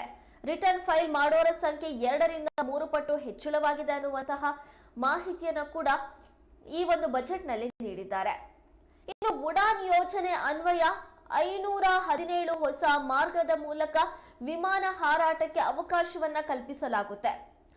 ಕೇಂದ್ರದ ಮಹತ್ವದ ಯೋಜನೆ ಆಗಿರುವಂತಹ ಉಡಾನ್ ಯೋಜನೆ ಅಡಿ 517 ಹೊಸ ಮಾರ್ಗದಲ್ಲಿ ವಿಮಾನ ನಿಲ್ದಾಣಕ್ಕೆ ವಿಮಾನ ಹಾರಾಟಕ್ಕೆ ಅವಕಾಶವನ್ನ ಮಾಡಿಕೊಡಲಾಗುತ್ತೆ. ಇನ್ನು ರಕ್ಷಣಾ ಇಲಾಖೆಗೆ 11 ಲಕ್ಷ ಕೋಟಿ ರೂಪಾಯಿ ಮೀಸಲು ಇಡಲಾಗಿದೆ. 40,000 ರೈಲ್ವೆ ಬೋಗಿಗಳು ಒಂದೇ ಭಾರತ್ ಬೋಗಿಯಾಗಿ ಪರಿವರ್ತನೆಯಾಗಲಿವೆ. ಇನ್ನು ಎಲೆಕ್ಟ್ರಿಕ್ ವಾಹನ ಉತ್ಪಾದನೆಯಲ್ಲಿ ಹೆಚ್ಚಳ ಮಾಡಲಾಗುವುದು. ಇದು ಕೂಡ ದೇಶಕ್ಕೆ ಬೇಕಾಗಿರುವಂತಹ ಪ್ರಮುಖ ಅಂಶ ಅಂತಾನೆ ಹೇಳ್ಬೋದು. ಇನ್ನು ಆಶಾ ಅಂಗನವಾಡಿ ಕಾರ್ಯಕರ್ತರಿಗೂ ಕೂಡ ಆಯುಷ್ಮಾನ್ ಭಾರತ್ ಯೋಜನೆಯನ್ನ ಅನ್ವಯಿಸಲಾಗುತ್ತೆ. ಇನ್ನು 1 ಕೋಟಿ ಮನೆಗಳಿಗೆ ಸೌರ ವಿದ್ಯುತ್ ಅನ್ನು ನೀಡುವಂತ ಯೋಜನೆಯನ್ನ ಹಮ್ಮಿಕೊಳ್ಳಲಾಗುತ್ತೆ. ಇನ್ನು ಹಲವು ನಗರಗಳಲ್ಲಿ ಮೆಟ್ರೋ ವಿಸ್ತರಣೆಗೆ ಅನುದಾನ. ಈಗ ಬೆಂಗಳೂರಿನಲ್ಲಿ ಏನು ಮೆಟ್ರೋ ಇದೆಯೋ ಅದೇ ರೀತಿಯಾಗಿ ಹಲವಾರು ನಗರಗಳಲ್ಲಿ ಮೆಟ್ರೋ ವಿಸ್ತರಣೆಗೆ ಅನುದಾನವನ್ನ ನೀಡಲಾಗುತ್ತೆ. ಇನ್ನು ಟ್ಯಾಕ್ಸ್ ಸ್ಲ್ಯಾಬ್ ನಲ್ಲಿ ಯಾವುದೇ ಬದಲಾವಣೆ ಇಲ್ಲ. ಇದು ಬಹಳ ದೊಡ್ಡ ನಿರೀಕ್ಷೆ ದೇಶದಾಗಿತ್ತು. ಏನಾದ್ರೂ ಟ್ಯಾಕ್ಸ್ ಸ್ಲ್ಯಾಬ್ ನಲ್ಲಿ ಬದಲಾವಣೆಯನ್ನ ತರಬಹುದಾ, ಲೋಕಸಭೆ ಚುನಾವಣೆಯ ಹಿನ್ನೆಲೆಯಲ್ಲಿ ಏನಾದ್ರೂ ಬಂಪರ್ ಗಿಫ್ಟ್ ಅನ್ನ ಕೊಡಬಹುದಾ ಅಂತ ನಿರೀಕ್ಷೆಯನ್ನ ಇಟ್ಕೊಂಡಿದ್ರು. ಆದ್ರೆ ಅದರಲ್ಲಿ ಯಾವುದೇ ರೀತಿಯ ಬದಲಾವಣೆಯನ್ನ ಮಾಡಿಲ್ಲ. ಹಿಂದೆ ಯಾವ ರೀತಿ ಇತ್ತು 7 ಲಕ್ಷ ಆದಾಯದವರೆಗೆ ತೆರಿಗೆ ಇಲ್ಲ, ಅದನ್ನೇ ಮುಂದುವರಿಸಲಾಗಿದೆ. ಇನ್ನು ಆದಾಯ ತೆರಿಗೆ ಮಿತಿಯಲ್ಲಿ ಯಾವುದೇ ಬದಲಾವಣೆ ಇಲ್ಲ. ದೇಶದ 1 ಕೋಟಿ ಮಹಿಳೆಯರು ಲಕ್ಷಾಧಿಪತಿ ದೀದಿಯಾಗಿದ್ದಾರೆ ಅನ್ನೋದನ್ನ ಈ ಬಾರಿಯ ಬಜೆಟ್ನಲ್ಲಿ ಉಲ್ಲೇಖ ಮಾಡಲಾಗಿದೆ. ಅದನ್ನ 3 ಕೋಟಿ ಮಹಿಳೆಯರಿಗೆ ಏರಿಸುವಂತಹ ಗುರಿಯನ್ನು ಕೂಡ ಕೇಂದ್ರ ಸರ್ಕಾರ ಹೊಂದಿದೆ. ಈ ಮೂಲಕ ಯಾವುದೇ ಹೊಸ ಯೋಜನೆಗಳನ್ನು ಘೋಷಣೆ ಮಾಡಿಲ್ಲ. ಸಾಮಾನ್ಯವಾಗಿ ಮಧ್ಯಂತರ ಬಜೆಟ್ನಲ್ಲಿ ಹೊಸ ಯೋಜನೆಗಳನ್ನು ಘೋಷಣೆ ಮಾಡೋದಿಲ್ಲ. ಇರುವಂತಹ ಯೋಜನೆಗಳಿಗೆ ಅನುದಾನವನ್ನ ಬಿಡುಗಡೆ ಮಾಡಲಾಗುತ್ತೆ. ಜೊತೆಗೆ ಒಂದಿಷ್ಟು ಮಹತ್ವದ ನಿರ್ಧಾರಗಳನ್ನು ಕೂಡ ಈ ಬಜೆಟ್ ನಲ್ಲಿ ಕೈಗೊಳ್ಳಲಾಗುತ್ತೆ. ಯಾಕಂದ್ರೆ ಮುಂಬರುವಂತದ್ದು ಲೋಕಸಭೆ ಚುನಾವಣೆ, ಇನ್ನೇನು 2-3 ತಿಂಗಳಲ್ಲಿ ಚುನಾವಣೆ ನಡೆಯುತ್ತೆ. ಹಾಗಾಗಿ ದೇಶದ ಜನರನ್ನ ಸೆಳೆಯೋದಕ್ಕೆ, ಮತದಾರರನ್ನ ಸೆಳೆಯೋದಕ್ಕೆ ಈ ಬಜೆಟ್ ಅನ್ನ ಎಲ್ಲ ಸರ್ಕಾರಗಳು ಕೂಡ ಬಳಸಿಕೊಳ್ತವೆ. ಹಾಗಾಗಿ ಕೇಂದ್ರ ಸರ್ಕಾರದ ಮೇಲೆ ಸಾಕಷ್ಟು ನಿರೀಕ್ಷೆ ಇತ್ತು. ಏನಾದ್ರೂ ಮಲೆನಾಡಿಗಾಗಿರ್ಬೋದು ರಾಜ್ಯಕ್ಕೆ ಅನುದಾನ ಬರಬಹುದಾ ಅನ್ನುವಂತ ನಿರೀಕ್ಷೆ ಇತ್ತು. ಆದ್ರೆ ಆ ನಿರೀಕ್ಷೆ ಎಲ್ಲೋ ಒಂದ್ ಸ್ವಲ್ಪ ಹುಸಿಯಾಗಿದೆ ಅಂತಾನೆ ಹೇಳ್ಬೋದು.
ಈ ಕುರಿತಂತೆ ಹೆಚ್ಚಿನ ಮಾಹಿತಿಯನ್ನು ನೀಡೋದಕ್ಕೆ ನಮ್ಮ ವಾಹಿನಿಯ ಪ್ರಧಾನ ಸಂಪಾದಕರಾದ ಹೊನ್ನಾಳಿ ಚಂದ್ರಶೇಖರ್ ಅವರು ನಮ್ಮೊಂದಿಗೆ ದೂರವಾಣಿ ಸಂಪರ್ಕದಲ್ಲಿದ್ದಾರೆ. ಹೊನ್ನಾಳಿ ಚಂದ್ರಶೇಖರ್ ಅವರೇ, ಕೇಂದ್ರದ ಮಧ್ಯಂತರ ಬಜೆಟ್ ಮಂಡನೆಯಾಗಿದೆ. ಇಲ್ಲಿ ಹಲವಾರು ಅಂಶಗಳನ್ನ ಉಲ್ಲೇಖ ಮಾಡಲಾಗಿದೆ. ಜೊತೆಗೆ ಮಧ್ಯಂತರ ಬಜೆಟ್ ಆಗಿರೋದ್ರಿಂದ ಹೊಸ ಯೋಜನೆಗಳನ್ನ ಕೂಡ ಘೋಷಣೆ ಮಾಡಿಲ್ಲ. ಈ ಬಾರಿಯ ಮಧ್ಯಂತರ ಬಜೆಟ್ನ ಹೈಲೈಟ್ಸ್ ಏನು? ನೈನಾ, ಈ ಬಾರಿಯ ಕೇಂದ್ರ ಸರ್ಕಾರದ ಬಜೆಟ್ ನಲ್ಲಿ ಮೊಟ್ಟ ಮೊದಲ ವಿಶೇಷ ಅಂತಂದ್ರೆ ಯಾವುದೇ ವಿತ್ತ ಸಚಿವ 6ನೇ ಬಾರಿ ಬಜೆಟ್ ಅನ್ನು ಮಾಡ್ತಿರೋದು ಭಾರತದ ಆಡಳಿತದಲ್ಲಿ, ಭಾರತದ ಇತಿಹಾಸದಲ್ಲಿ ಇದೇ ಮೊದಲು ಯಾವ ವಿತ್ತ ಸಚಿವರು, ಯಾವ ಫೈನಾನ್ಸ್ ಮಿನಿಸ್ಟರ್ ಸಹ 6 ಬಾರಿ ಬಜೆಟ್ ಮಂಡಿಸಿಲ್ಲ. ಮತ್ತು ಒಬ್ಬ ಮಹಿಳಾ ಫೈನಾನ್ಸ್ ಮಿನಿಸ್ಟರ್ ಬಜೆಟ್ ಮಂಡನೆ ಆಗಿಲ್ಲ ಮತ್ತು ಇಷ್ಟು ಸುದೀರ್ಘವಾಗಿರುವಂತ ದಾಖಲೆ ಇಲ್ಲ. ಹಾಗಾಗಿ ನಿರ್ಮಲಾ ಸೀತಾರಾಮನ್ ಈ ಮೂಲಕ ಒಂದು ದಾಖಲೆಯನ್ನ ಮಾಡಿದ್ದಾರೆ. ಪ್ರಧಾನಿ ನರೇಂದ್ರ ಮೋದಿ ನೇತೃತ್ವದ ಸರ್ಕಾರದ 10ನೇ ವರ್ಷ, 2ನೇ ಅವಧಿಯ ಕೊನೆ ವರ್ಷ ಇದು. ಈ 10 ವರ್ಷದ ಅವಧಿಯಲ್ಲಿ 6 ಬಾರಿ ಬಜೆಟ್ ಮಂಡಿಸುವ ಮೂಲಕ ಒಂದು ಹೊಸ ದಾಖಲೆಯನ್ನ, ಹೊಸ ಸಾಧನೆಯನ್ನ ಮಾಡಿದ್ದಾರೆ. ಇಷ್ಟು ಸುದೀರ್ಘವಾಗಿ ವಿತ್ತ ಸಚಿವರಾಗಿ ಕೆಲಸ ಮಾಡಿರೋದು ಭಾರತದ ಆಡಳಿತಾತ್ಮಕ ಇತಿಹಾಸದಲ್ಲಿ ಒಂದು ದಾಖಲೆಯಾಗಿ ಉಳಿಯುತ್ತೆ. ಮುಂದಿನವರು ಯಾರಾದ್ರೂ ಅದನ್ನ ಮುರಿಯೋವರೆಗೂ. ಮತ್ತು ಈ ಬಾರಿ ಎಲ್ರಿಗೂ ಗೊತ್ತಿತ್ತು ಇದು ಚುನಾವಣಾ ವರ್ಷ ಆಗಿದೆ ಮತ್ತು ಇವರು ಮಂಡಿಸ್ತಾ ಇರತಕ್ಕಂಥದ್ದು ಮಧ್ಯಂತರ ಬಜೆಟ್. ಹಾಗಾಗಿ ಬೇರೆ ಬೇರೆ ಚರ್ಚೆಗಳು ಸಾಮಾಜಿಕವಾಗಿ ಅಲ್ಲಿ ಇಲ್ಲಿ ಏನೇ ನಡೆದಿರ್ಬೋದು. ಕೆಲವು ಮಾಧ್ಯಮಗಳಂತೂ ಭರ್ಜರಿ ಗಿಫ್ಟ್ ಸಿಗುತ್ತೆ, ಭರ್ಜರಿ ಕೊಡುಗೆ ಕೊಡ್ತಾರೆ ನರೇಂದ್ರ ಮೋದಿ ಅಂತ ಎಲ್ಲ ಪ್ರಚಾರ ಆಗ್ತಾ ಇತ್ತು. ಆದ್ರೆ ಎಲ್ರಿಗೂ ಸ್ವಲ್ಪನಾದ್ರೂ ಆರ್ಥಿಕ ತಿಳುವಳಿಕೆ ಇದ್ದವರಿಗೆ ಅರ್ಥ ಆಗಿತ್ತು ಇದು ಮಧ್ಯಂತರ ಬಜೆಟ್ ಆಗಿರೋದ್ರಿಂದ ಹೊಸ ಘೋಷಣೆಗಳನ್ನ, ಹೊಸ ಯೋಜನೆಗಳನ್ನ ಏನೂ ಮಾಡೋದಿಲ್ಲ ಅಂತ. ಮಾಡ್ಲಿಕ್ಕೆ ಸಾಧ್ಯ ಇಲ್ಲ. ಮಧ್ಯಂತರ ಬಜೆಟ್ ಅಂತಂದ್ರೆ ಈ ಚುನಾವಣಾ ವರ್ಷದಲ್ಲಿ ಆ ಮಧ್ಯಂತರ ಬಜೆಟ್ ಅನ್ನ ಮಂಡಿಸಿ ಚುನಾವಣೆಯ ನಂತರ ಯಾವ ಸರ್ಕಾರ ಬರುತ್ತೋ, ಅದು ಈಗಿರೋ ಸರ್ಕಾರವೇ ಬರ್ಬೋದು ಅಥವಾ ಬೇರೆ ಸರ್ಕಾರವೇ ಬರ್ಬೋದು, ಅವರು ಮತ್ತೊಮ್ಮೆ ಬಜೆಟ್ ಅನ್ನ ಮಂಡಿಸ್ತಾರೆ ಮತ್ತು ಈಗಿರೋ ಬಜೆಟ್ ಅನ್ನ ರಿವ್ಯೂ ಮಾಡ್ತಾರೆ. ಆ ಸಂದರ್ಭದಲ್ಲಿ ಈ ಬಜೆಟ್ ನಲ್ಲಿ ಏನು ಅಲೋಕೇಶನ್ ಮಾಡಿರ್ತಾರೆ, ಎಷ್ಟು ಆಯವ್ಯಯವನ್ನು ಮಾಡಿರ್ತಾರೆ, ಅದರ ಮಿತಿಯಲ್ಲಿಯೇ ಅವರು ಇನ್ನೊಂದು ಯೋಜನೆಗಳನ್ನ ಅಥವಾ ಬೇರೆ ಬೇರೆ ಕಾರ್ಯಕ್ರಮಗಳನ್ನ ಘೋಷಣೆ ಮಾಡಬಹುದೇ ಹೊರತು ಅವರು ಸಹ ಈ ಬಜೆಟ್ ಏನು ಮಧ್ಯಂತರ ಬಜೆಟ್ ಮಂಡನೆ ಆಗಿರುತ್ತೆ ಇದನ್ನ ಮೀರಿ ಮತ್ತೊಂದೇನೋ ಮಾಡ್ಲಿಕ್ಕೆ ಹೊಸ ಸರ್ಕಾರಕ್ಕೋಸ್ಕರ ಸಾಧ್ಯ ಇರೋದಿಲ್ಲ. ಹಾಗಾಗಿ ಈ ಬಾರಿ ಚುನಾವಣಾ ಬಜೆಟ್ ಅಂತ ಪ್ರಚಾರ ಆಗಿದ್ರು ಸಹ ಇದು ಚುನಾವಣಾ ಬಜೆಟ್ ಅಲ್ಲ, ಚುನಾವಣಾ ಬಜೆಟ್ ಆಗ್ಲಿಕ್ಕೆ ಸಾಧ್ಯ ಇಲ್ಲ. ಚುನಾವಣೆ ಬಜೆಟ್ ಅಂತಂದ್ರೆ ಸಾಮಾನ್ಯವಾಗಿ ಜನಪ್ರಿಯ ಘೋಷಣೆಗಳನ್ನ ಮಾಡ್ಲಾಗತ್ತೆ, ಹೊಸ ಹೊಸ ಯೋಜನೆಗಳನ್ನ ಮತ್ತೆ ಜನರ ಕೈಗೆ ಕೆಲಸವನ್ನೋ ಅಥವಾ ಹಣವನ್ನೋ ಕೊಡ್ತಕ್ಕಂಥ ಯೋಜನೆಗಳನ್ನ ಮತ್ತು ಸಾಮಾಜಿಕ ಭದ್ರತೆ ಯೋಜನೆಗಳಿಗೆ ಹೆಚ್ಚು ಒತ್ತು ಕೊಟ್ಟು ಘೋಷಣೆ ಮಾಡಲಾಗುತ್ತೆ. ಆ ತರದ ಯಾವುದನ್ನು ಸಹ ಈ ಬಾರಿಯ ಬಜೆಟ್ ನಲ್ಲಿ ಮಾಡಿಲ್ಲ. ಮತ್ತೆ ಏನು ಆದಾಯ ತೆರಿಗೆ ಮಿತಿ ಇದೆ ಅದರಲ್ಲಿ ಯಾವುದೇ ಬದಲಾವಣೆ ಇಲ್ಲ. ಈ ಹಿಂದಿನ ಬಜೆಟ್ ಗಳಲ್ಲಿ ಏನ್ ಮಾಡಿತ್ತೋ ಅದೇ ಆದಾಯ ತೆರಿಗೆ ಮಿತಿ ಈ ಬಾರಿಯ ಬಜೆಟ್ ನಲ್ಲಿ ಇದೆ, ಅದರಲ್ಲಿ ಯಾವುದೇ ಬದಲಾವಣೆ ಇಲ್ಲ. ಇನ್ನು ಹೊಸದಾಗಿ ಅಂತಂದ್ರೆ ಮುಂದಿನ 5 ವರ್ಷಗಳಲ್ಲಿ ಒಂದು ದೂರದೃಷ್ಟಿ ಯೋಜನೆಯನ್ನ ನಿರ್ಮಲಾ ಸೀತಾರಾಮನ್ ಅವರು ಘೋಷಣೆ ಮಾಡಿದರೆ ಮುಂದಿನ 5 ವರ್ಷದಲ್ಲಿ ಮನೆಗಳನ್ನ ನಿರ್ಮಾಣ ಮಾಡ್ತೇವೆ ಅಂತ ಹೇಳಿ. 5 ವರ್ಷಗಳಲ್ಲಿ 100 ಕೋಟಿ ಮನೆ, 100 ಕೋಟಿ ಮನೆಗಳನ್ನ ಮುಂದಿನ 5 ವರ್ಷದಲ್ಲಿ ನಿರ್ಮಾಣ ಮಾಡ್ತೇವೆ ಅಂತಕ್ಕಂಥ ಒಂದು ದೂರದೃಷ್ಟಿ ಯೋಜನೆಯನ್ನ ಘೋಷಣೆ ಮಾಡಿದ್ರೆ ಇದು ಮುಂದಿನ 5 ವರ್ಷದ ಯೋಜನೆ ಇದು. ಆಮೇಲೆ ಇನ್ನ 300 ಯೂನಿಟ್ ವಿದ್ಯುತ್ತನ್ನ ಉಚಿತವಾಗಿ ಪಡೆಯಬಹುದು ಅನ್ನುವಂತ ಒಂದು ಸಲಹೆಯನ್ನು ಕೊಟ್ಟು, ಈ 300 ಯೂನಿಟ್ ವಿದ್ಯುತ್ತನ್ನ ಹೇಗೆ ಪಡೆಯಬಹುದು ಅಂತಂದ್ರೆ ನಿಮ್ಮ ಮನೆಯ ಮೇಲೆ ರೂಫ್ ಟಾಪ್ ನಲ್ಲಿ ಸೋಲಾರ್ ಅಳವಡಿಸಬಹುದು ಅಂತ ಹೇಳಿ, ಸೋಲಾರ್ ಅಳವಡಿಸುವ ಮೂಲಕ ವಿದ್ಯುತ್ತನ್ನ ಪಡೆಯಬಹುದು ಅಂತ ಹೇಳಿ.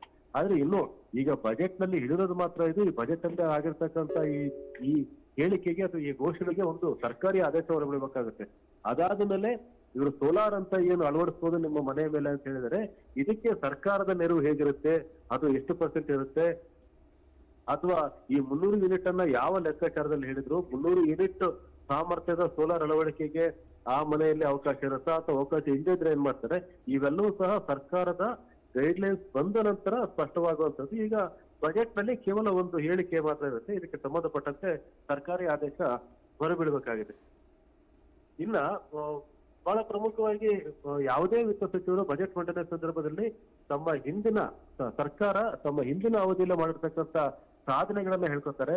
ಏನೇನು ಕೆಲಸ ಮಾಡಿದ್ವಿ, ಯಾವ ಯೋಜನೆಗಳನ್ನ ಘೋಷಣೆ ಮಾಡಿದ್ವಿ, ಯಾವ್ಯಾವ ಕೆಲಸ ಮಾಡಿದ್ವಿ ಅಂತ ಹೇಳಿ. ಯಾಕಂದ್ರೆ ಇದು ಬಜೆಟ್ ಡಾಕ್ಯುಮೆಂಟ್ ಏನಿದೆ ಇದು ಬಹಳ ಮುಖ್ಯವಾದಂತಹ ಡಾಕ್ಯುಮೆಂಟ್. ಇದು ದಾಖಲೆಗಳಲ್ಲಿ ಹೋಗುತ್ತೆ ಮತ್ತೆ ಶಾಶ್ವತವಾಗಿ ಉಳಿಯುತ್ತೆ. ಹಾಗಾಗಿ ಯಾವುದೇ ವಿತ್ತ ಸಚಿವರು ಹಿಂದಿನ ಅವಧಿಯ ಕಾರ್ಯಕ್ರಮಗಳನ್ನ ಹೇಳ್ತಾರೆ. ಅದರಂತೆ ನಿರ್ಮಲಾ ಸೀತಾರಾಮನ್ ಅವರು ಸಹ ಹಿಂದಿನ 5 ವರ್ಷದ ಅವಧಿ ಮತ್ತೆ ಅದಕ್ಕಿಂತ ಹಿಂದಿನ ಅವಧಿಯ ನರೇಂದ್ರ ಮೋದಿ ನೇತೃತ್ವದ ಸರ್ಕಾರದ ಸಾಧನೆಗಳನ್ನು ಸಹ ಅವರು ಈ ಬಜೆಟ್ ನಲ್ಲಿ ಹೇಳಿದ್ದಾರೆ. G20 ಶೃಂಗಸಭೆಯನ್ನ ಮಾಡಿದ್ದಾಗಿರ್ಬೋದು, ಆಮೇಲೆ ಬೇರೆ ಬೇರೆ ಕಾರ್ಯಕ್ರಮಗಳನ್ನ ಮಾಡಿದ್ದಾಗಿರ್ಬೋದು, ಆಮೇಲೆ ಮಹಿಳೆಯರ ಸರಾಸರಿ ಆದಾಯವನ್ನು ನಾವು ಹೆಚ್ಚಳ ಮಾಡಿದ್ದೇವೆ, ಗ್ರಾಮೀಣ ಪ್ರದೇಶದಲ್ಲಿ ಮಹಿಳೆಯರಿಗೆ ಅವರಿಗೆ ಉದ್ಯಮವನ್ನು ಸ್ಥಾಪನೆ ಮಾಡ್ಲಿಕ್ಕೆ ಸಹಾಯ ಮಾಡಿದ್ದೇವೆ, ಹೀಗಾಗಿ ಮಹಿಳೆಯರ ಆದಾಯ ಹೆಚ್ಚಾಗಿದೆ ಅಂತ ಹೇಳಿ.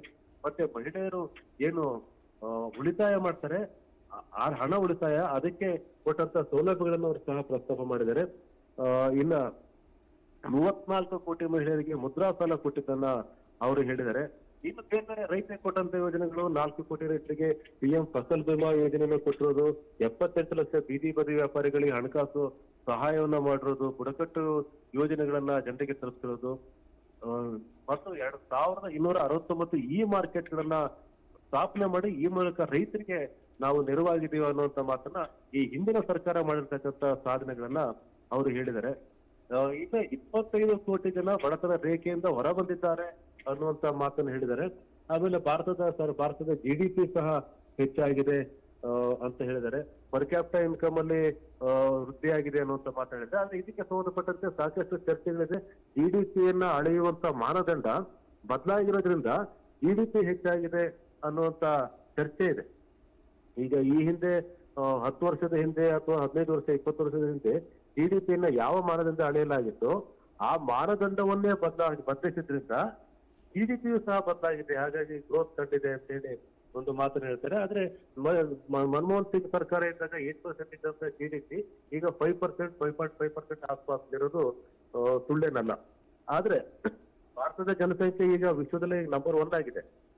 ಹೀಗಾಗಿ GDP-ಯಲ್ಲಿ ಏರಿದೆ. ಮತ್ತೆ ಇನ್ನೊಂದು ಪ್ರಪಂಚದ 5ನೇ ದೊಡ್ಡ ಆರ್ಥಿಕ ಶಕ್ತಿಯಾಗಿ ಭಾರತ ಹೊರಹೊಮ್ಮಿದೆ ಅನ್ನೋದ್ರಲ್ಲಿ ಯಾವುದೇ ಅನುಮಾನ ಇಲ್ಲ. ಅದನ್ನ ಪರೋಕ್ಷವಾಗಿ ಮತ್ತು ನೇರವಾಗಿ ಮತ್ತೆ ಕೆಲವರು ಪ್ರತ್ಯಕ್ಷವಾಗಿ ನಿರ್ಮಲಾ ಸೀತಾರಾಮನ್ ಅವರು ಸಹ ಅದನ್ನ ಹೇಳಿದ್ದಾರೆ.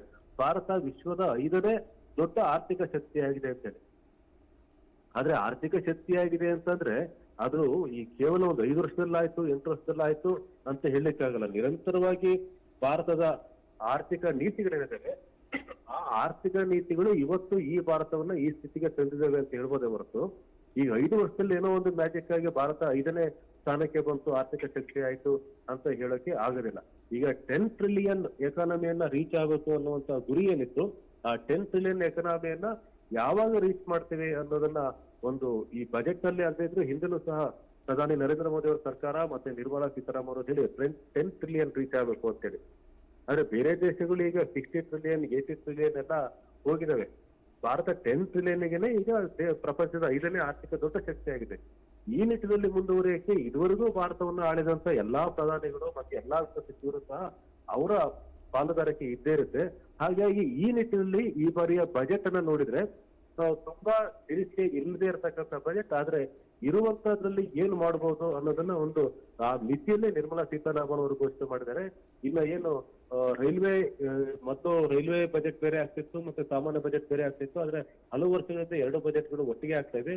ಹಾಗಾಗಿ ರೈಲ್ವೆ ಕ್ಷೇತ್ರದಲ್ಲಿ ಏನಾದ್ರೂ ಹೊಸ ಸಿಗ್ಬೋದಾ ಅಂತಂದ್ರೆ ಅಲ್ಲಿ ಕೆಲವು ಬೋಗಿಗಳನ್ನ ನವೀಕರಣ ಮಾಡೋದು ಬಿಟ್ಟು ಅಲ್ಲಿ ಹೊಟ್ಟೆನೂ ಸಿಕ್ಕಿಲ್ಲ. ಮತ್ತೆ ಕರ್ನಾಟಕದ ದೃಷ್ಟಿಯಿಂದ ಹೇಳೋದಾದ್ರೆ ತುಂಬಾ ನಿರೀಕ್ಷೆ ಇಟ್ಕೊಂಡಿದ್ರು. ಅಂದ್ರೆ ಪ್ರತಿ ಬಾರಿ ಬಜೆಟ್ ನಲ್ಲಿ ನಮ್ಗೆ ಎಂತದಾಗಬೇಕು ಅಂತದಾಗಬೇಕು ಅನ್ನುವಂತ ಏನ್ ಚರ್ಚೆಗಳಿತ್ತು, ಈ ಬಾರಿಯ ಬಜೆಟ್ ಸಂದರ್ಭದಲ್ಲೂ ಸಹ ಅದೇ ಚರ್ಚೆಗಳಿತ್ತು. ಇನ್ನು ಭದ್ರಾ ಮೇಲ್ದಂಡೆ ಯೋಜನೆ ಏನಿದೆ ಅದನ್ನ ರಾಷ್ಟ್ರೀಯ ಯೋಜನೆ ಅಂತ ಹೇಳಿ ಘೋಷಣೆ ಮಾಡಿ ಅದಕ್ಕೆ ಸೂಕ್ತವಾದ ಅನುದಾನವನ್ನ ಕೊಟ್ಟಿದ್ದಿಲ್ಲ. ಈ ಬಾರಿ ಅದ್ರ ಬಗ್ಗೆ ಪ್ರಸ್ತಾಪವೇ ಇಲ್ಲ.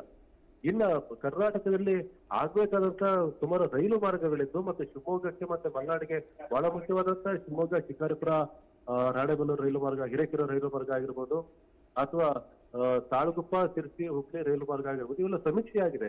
ಇದಕ್ಕೆ ಅನುದಾನ ಘೋಷಣೆ ಮಾಡಬಹುದಾ ಅನ್ನುವಂತ ಒಂದು ಏನು ನಿರೀಕ್ಷೆ ಇತ್ತು, ಅದು ಸಹ ಆಗಿಲ್ಲ. ಹಾಗಾಗಿ ಈ ತರದ್ ಯಾವ್ದನ್ನು ಮಾಡ್ಲಿಕ್ಕೆ ಸಾಧ್ಯ ಇದ್ದಿಲ್ಲ ಈ ಮಧ್ಯಂತರ ಬಜೆಟ್ ನಲ್ಲಿ.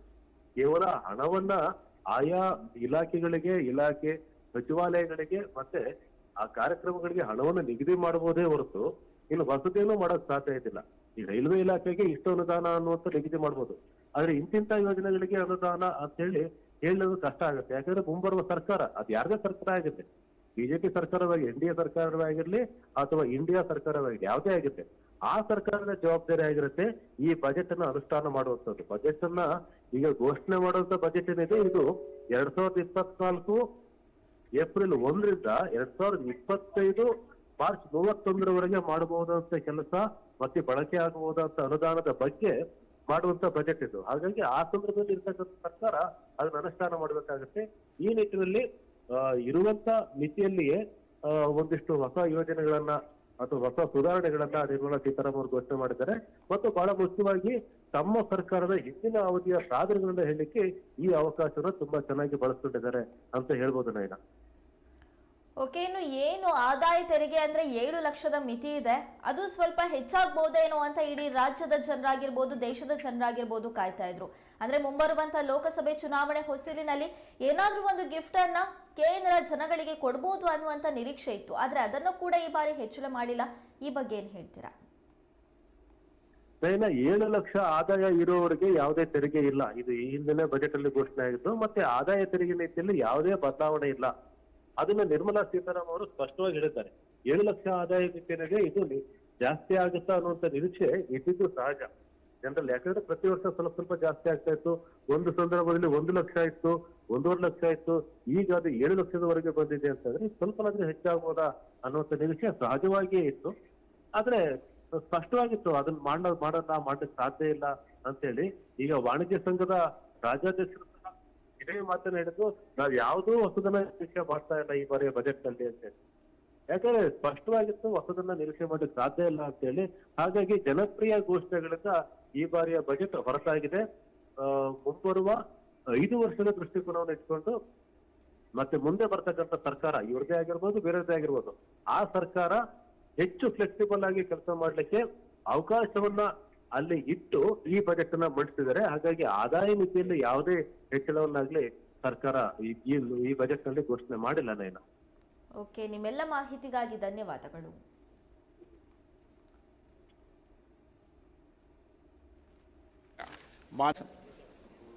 With the blessings of the people, when our government under the visionary and dynamic leadership of Honorable Prime Minister Shri Narendra Modi assumed office in 2014, the country was facing enormous challenges. With Sabka Saath, Sabka Vikas,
ಇದೀಗ Kannada medium ಜೊತೆ ಮಾತನಾಡಲಿಕ್ಕೆ chamber of commerce ನ ಅಧ್ಯಕ್ಷರಾಗಿರುವ N Gopinath ಅವರು ದೂರವಾಣಿ ಸಂಪರ್ಕದಲ್ಲಿದ್ದಾರೆ. Sir ನಮಸ್ಕಾರ. Hello hello sir, ಮಧ್ಯಂತರ budget ನಮಸ್ಕಾರ, ಹೇಳಿ ಮೇಡಮ್. ಮಧ್ಯಂತರ ಬಜೆಟ್ ಘೋಷಣೆ ಆಗಿದೆ, ಇದಕ್ಕೆ ನಿಮ್ಮ ಮೊದಲ ಪ್ರತಿಕ್ರಿಯೆ ಏನು? ಮೊದಲ ಪ್ರತಿಕ್ರಿಯೆ ಅಂದ್ರೆ ಇದು ಮಧ್ಯಂತರ ಬಜೆಟ್ ಆಗಿರೋದ್ರಿಂದ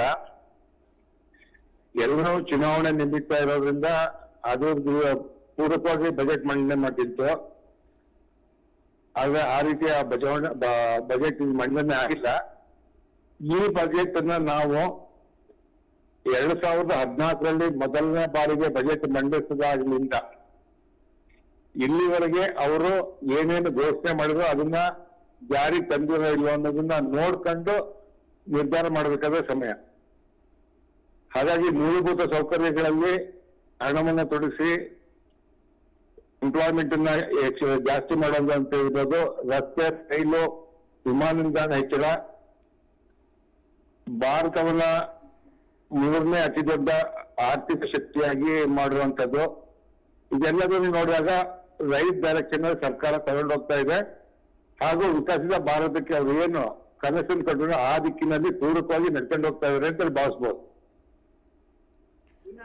ಓಕೆ ಸರ್, ಮುಂದೆ ಲೋಕಸಭೆ ಚುನಾವಣೆ ಕೂಡ ಬರ್ತಾ ಇದೆ, ಕೈಗಾರಿಕೆಗಳಿಗೂ ಕೂಡ ಏನಾದ್ರೂ ಅನುದಾನ ಸಿಗ್ಬೋದಾ ಅನ್ನುವಂತ ನಿರೀಕ್ಷೆಯನ್ನ ಜನರು ಇಟ್ಕೊಂಡಿದ್ರು, ಆ ಬಗ್ಗೆ ಏನ್ ಹೇಳ್ತೀರಾ? ಇಲ್ಲ, ಕೈಗಾರಿಕೆ ಬಗ್ಗೆ ಯಾವುದೇ ಘೋಷಣೆ ಮಾಡಲ್ಲದಿಲ್ಲ ಅಂತ ನನಗೆ ಗೊತ್ತಾಗ. ಅಂದ್ರೆ ಚುನಾವಣೆಗೋಸ್ಕರ ಯಾವುದೇ ಘೋಷಣೆ ಮಾಡಲ್ಲ ನನಗೆ ಇದಿತ್ತು.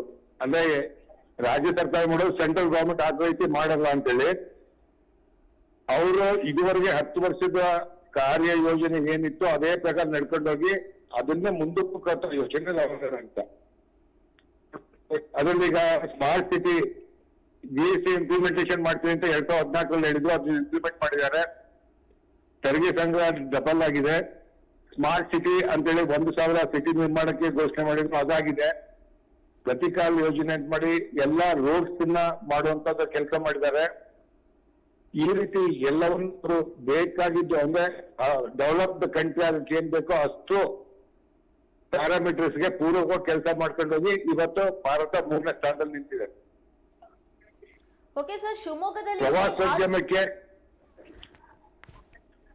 ಪ್ರವಾಸೋದ್ಯಮಕ್ಕೆ 75,000 ಕೊಟ್ಟಿರೋದು ಬಹುಶಃ ಇತಿಹಾಸದಲ್ಲಿ ಇದೆ, ಮೊದಲನೇ ಬಾರಿ ಅನ್ಸುತ್ತೆ. ಆ ಒಂದು ಸೆಕ್ಟರ್ ಡೆವಲಪ್ ಆದ್ರೆ ಬಹುಶಃ ಭಾರತ ಅಗ್ರಸ್ಥಾನಕ್ಕೆ ಹೋಗಕ್ಕೆ ಅನುಕೂಲ ಆಗುತ್ತೆ. ಶಿವಮೊಗ್ಗದಲ್ಲಿ ಏನ್ ಆನ್ಗೋಯಿಂಗ್ ಪ್ರಾಜೆಕ್ಟ್ಸ್ ಇದೆ ಅಂದ್ರೆ ರೈಲ್ವೆಯಲ್ಲಿ ಇರ್ಬೋದು, ಸಾಕಷ್ಟು ಇವಾಗ ಪ್ರಗತಿಯಲ್ಲಿ ನಡೀತಾ ಇರುವಂತ ಕಾಮಗಾರಿಗಳು ಇದೆ. ಆ ಕಾಮಗಾರಿಗಳಿಗೆ ಏನಾದ್ರೂ ಅನುದಾನ ಸಿಗ್ಬೋದು ಅನ್ನುವಂತ ನಿರೀಕ್ಷೆ ಇತ್ತ ನಿಮ್ಗೆ? ಅಲ್ಲ, ಅದು ಕಂಟಿನ್ಯೂ ಆಗುತ್ತೆ ಮೇಡಮ್. ಅದಾಗ್ಲೇ ಅನುದಾನ ಕೊಟ್ಟು ಅಂತದಾಗಿರೋದ್ರಿಂದ ಆಗುತ್ತೆ. ಬಟ್ ಹೊಸ ಪ್ರಾಜೆಕ್ಟ್ಗಳಾಗಿ ಅಂದ್ರೆ Talaguppa to Hubli railway, Shivamogga to Harihara ರೈಲ್ವೆಗೆ ಬಜೆಟ್ ಅಲ್ಲಿ ಅಲೋಕೇಶನ್ ಆಗ್ಬೋದು ಅಂತಿತ್ತು, ಅದಾಗಿಲ್ಲ. ಅದು ಫುಲ್ ಬಜೆಟ್ ಅಲ್ಲದೆ ಇರೋಂತ ಆಗಿಲ್ಲ. ಬಹುಶಃ ಎಲೆಕ್ಷನ್ ಆದ್ಮೇಲೆ ಫುಲ್ ಬಜೆಟ್ ಅಲ್ಲಿ ಇದು ಬರುತ್ತೆ ಅಂತ ನಮಗೆ ಆಶಾಭಾವನೆ ಇದೆ. ಹಾಗಾದ್ರೆ ಒಟ್ಟಾರೆ ಈ ಬಜೆಟ್ ಬಗ್ಗೆ ನಿಮ್ಮ ಅನಿಸಿಕೆ ಏನು? ಮೇಡಮ್, ಇದು ಬಜೆಟ್ ಅಂತೇಳಿ ಒಂದು ಲೇಖಾನುದಾನ ಟೈಪ್. ಈಗ ಎಲೆಕ್ಷನ್ ಮುಗಿಯೋ ತನಕಕ್ಕೆ ಮಂಡನೆ ಮಾಡಿರುವಂತದ್ದು ಹೊಸ ಸ್ಕೀಮ್ಗಳು, ಹೊಸ ಯೋಜನೆಗಳು ಯಾವ್ದು ಇಲ್ಲದೆ ಯಾವ ಘೋಷಣೆಗಳು ಮಾಡಿದ್ದು ಅದನ್ನ ನಾವು ಕಂಟಿನ್ಯೂ ಮಾಡ್ಕೊಂಡು ಹೋಗುವಂತದ್ದು. ಓಕೆ ಸರ್, ಕನ್ನಡ ಮೀಡಿಯಂ ಜೊತೆ ಮಾತನಾಡಿದ್ದಕ್ಕಾಗಿ ಧನ್ಯವಾದಗಳು. ವಂದನೆಗಳು madam. Philosophy covered all elements of inclusivity, namely social inclusivity through coverage of all strata of the society, and geographical inclusivity through development of all regions of the country. With the whole of nation approach of Sabka Prayas, the country overcame the challenges of once in a century pandemic, took long strides towards Atmanirbhar Bharat, committed to Panch Pran, and laid solid foundations for the Amrit Kal. As a result, our young country has high aspirations, pride in its present, and hope and confidence for a bright future.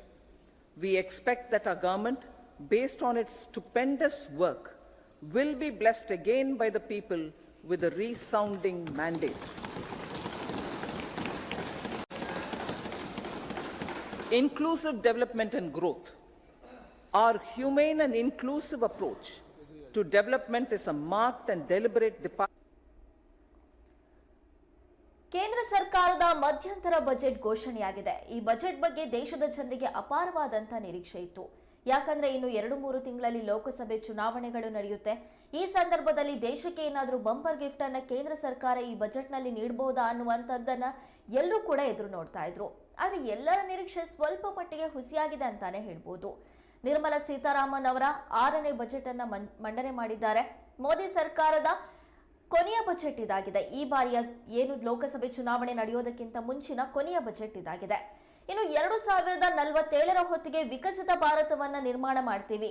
ಸಬ್ಕಾ ಸಾಥ್ ಸಬ್ಕಾ ವಿಕಾಸ್ ನಮ್ಮ ಧ್ಯೇಯವಾಗಿದೆ ಅನ್ನೋದನ್ನ ಕೂಡ ನಿರ್ಮಲಾ ಸೀತಾರಾಮನ್ ಅವರು budget ನಲ್ಲಿ ಉಲ್ಲೇಖ ಮಾಡಿದ್ದಾರೆ. ಇನ್ನು ನಾವು ಭ್ರಷ್ಟಾಚಾರ ಮುಕ್ತ ಆಡಳಿತವನ್ನ ನೀಡಿದ್ದೀವಿ. ಬಡವರ ಕಲ್ಯಾಣವೇ ನಮ್ಮ ದೇಶದ ಕಲ್ಯಾಣವಾಗಿದೆ. ರೈತರ ಬೆಲೆಗೆ ಕನಿಷ್ಠ ಬೆಂಬಲ ಬೆಲೆಯನ್ನ ನಿಗದಿ ಮಾಡಿದ್ದೀವಿ ಅನ್ನೋದನ್ನೆಲ್ಲ ಕೂಡ ಉಲ್ಲೇಖ ಮಾಡಿ ಈ ಬಾರಿಯ ಮಧ್ಯಂತರ ಬಜೆಟ್ ಅನ್ನ ಘೋಷಣೆ ಮಾಡಿದ್ದಾರೆ. ದೇಶದ 80 ಕೋಟಿ ಜನರಿಗೆ ಉಚಿತ ಅಕ್ಕಿಯನ್ನ ವಿತರಣೆ ಮಾಡಿದ್ದೀವಿ. ಬಡ ಮಧ್ಯಮ ವರ್ಗಕ್ಕೆ ಮನೆ ಕಟ್ಟೋದಕ್ಕೆ ಸಹಾಯಧನ ನೀಡಿದ್ದೀವಿ. ಮುಂದಿನ 5 ವರ್ಷದಲ್ಲಿ 3 ಕೋಟಿ ಮನೆ ನಿರ್ಮಾಣ ಮಾಡುವ ಗುರಿಯನ್ನ ಹೊಂದಲಾಗಿದೆ. ಇನ್ನು ಲಕ್ಷದ್ವೀಪದ ವಿಚಾರ ಏನು ಸದ್ದು ಮಾಡ್ತಾ ಇತ್ತು ಆ ವಿಚಾರ ಬಜೆಟ್ ನಲ್ಲೂ ಕೂಡ ಉಲ್ಲೇಖ ಮಾಡಿ ಲಕ್ಷದ್ವೀಪದ ಪ್ರವಾಸೋದ್ಯಮದ ಅಭಿವೃದ್ಧಿಗೆ ಕ್ರಮವನ್ನ ಕೈಗೊಳ್ತೀವಿ. ಇನ್ನು ರಿಟರ್ನ್ ಫೈಲ್ ಮಾಡೋರ ಸಂಖ್ಯೆ 2ರಿಂದ 3 ಪಟ್ಟು ಹೆಚ್ಚಳವಾಗಿದೆ. ಉಡಾನ್ ಯೋಜನೆ ಅನ್ವಯ 517 ಹೊಸ ಮಾರ್ಗಗಳಲ್ಲಿ ವಿಮಾನ ಹಾರಾಟಕ್ಕೆ ಅವಕಾಶವನ್ನ ನೀಡಲಾಗುತ್ತೆ.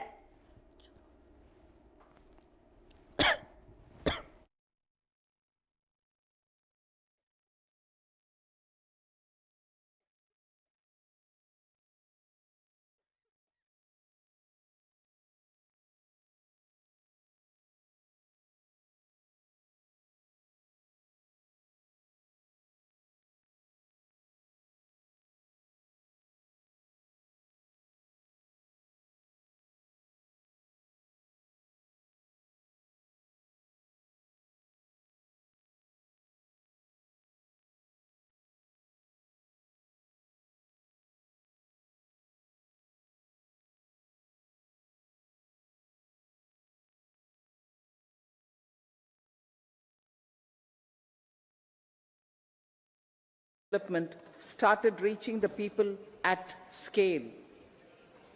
The country got a new sense of purpose and hope. Naturally, the people blessed the government with a bigger mandate.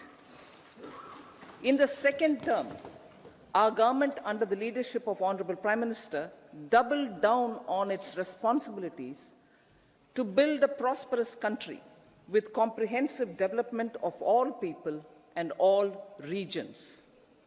Our government strengthened its mantra to Sabka Saath, Sabka Vikas and Sabka Vishwas. Our development philosophy covered all elements of inclusivity, namely social inclusivity through coverage of all strata of the society and geographical inclusivity through development of all regions of the country. With the whole of nation approach of Sabka Prayas, the country overcame the challenges of once in a century pandemic, took long strides towards Atmanirbhar Bharat, committed to Panch Pran and laid solid foundations for the Amrit Kal. As a result, our young country has high aspirations, pride in its present, and hope and confidence for a bright future. We expect that our government, based on its stupendous work, will be blessed again by the people with a resounding mandate. Inclusive development and growth. Our humane and inclusive approach to development is a marked and deliberate departure from the earlier approach of provisioning up to village level. Development programs were thus provisioned. In the last 10 years, however, have targeted each and every household and individual through housing for all, Har Ghar Jal, electricity for all, cooking gas for all, bank accounts and financial services. आपको bulletin भाग 2 के माध्यम से पहले ही सूचित किया गया है कि माननीय वित्त मंत्री जी के बजट भाषण की प्रतियां आपको हार्ड कॉपी के रूप में उपलब्ध कराई जाएगी। अतः बजट प्रस्तुत हो जाने के पश्चात माननीय सदस्य Facing enormous challenges with Sabka Saath, Sabka Vikas as its mantra, the government ಇದಿಷ್ಟು ಈ ಹೊತ್ತಿನ ವಿಶೇಷವಾಗಿತ್ತು. ಮತ್ತಷ್ಟು ಅಪ್ಡೇಟ್ಸ್ಗಾಗಿ ನೋಡ್ತಾ ಇರಿ ಕನ್ನಡ ಮೀಡಿಯಂ 24x7.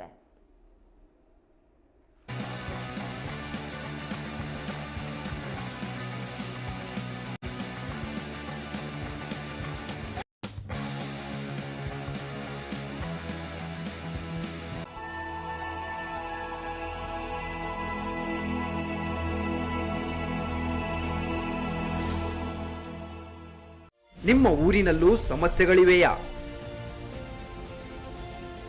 ಸಂಬಂಧಪಟ್ಟವರ ಗಮನಕ್ಕೆ ತಂದರೂ ಪ್ರಯೋಜನವಾಗಿಲ್ಲವೇ? ಹಾಗಾದ್ರೆ ನೀವು ಮಾಡಬೇಕಾಗಿರುವ ಕೆಲಸ ಇಷ್ಟೇ. ನಿಮ್ಮ ಊರಿನ ಸಮಸ್ಯೆಯ ಕುರಿತು ಒಂದು ವಿಡಿಯೋ ಮಾಡಿ ಸ್ವಲ್ಪ ಮಾಹಿತಿ ಕೊಡಿ. ಆ ವಿಡಿಯೋವನ್ನ ಈ ನಂಬರ್ಗೆ ಕಳುಹಿಸಿಕೊಡಿ. 9900218866. ಆ ಸಮಸ್ಯೆಯನ್ನ ನಾವು ಪ್ರಸಾರ ಮಾಡುತ್ತೇವೆ. ವಾಟ್ಸಪ್ ವರದಿಗಾರ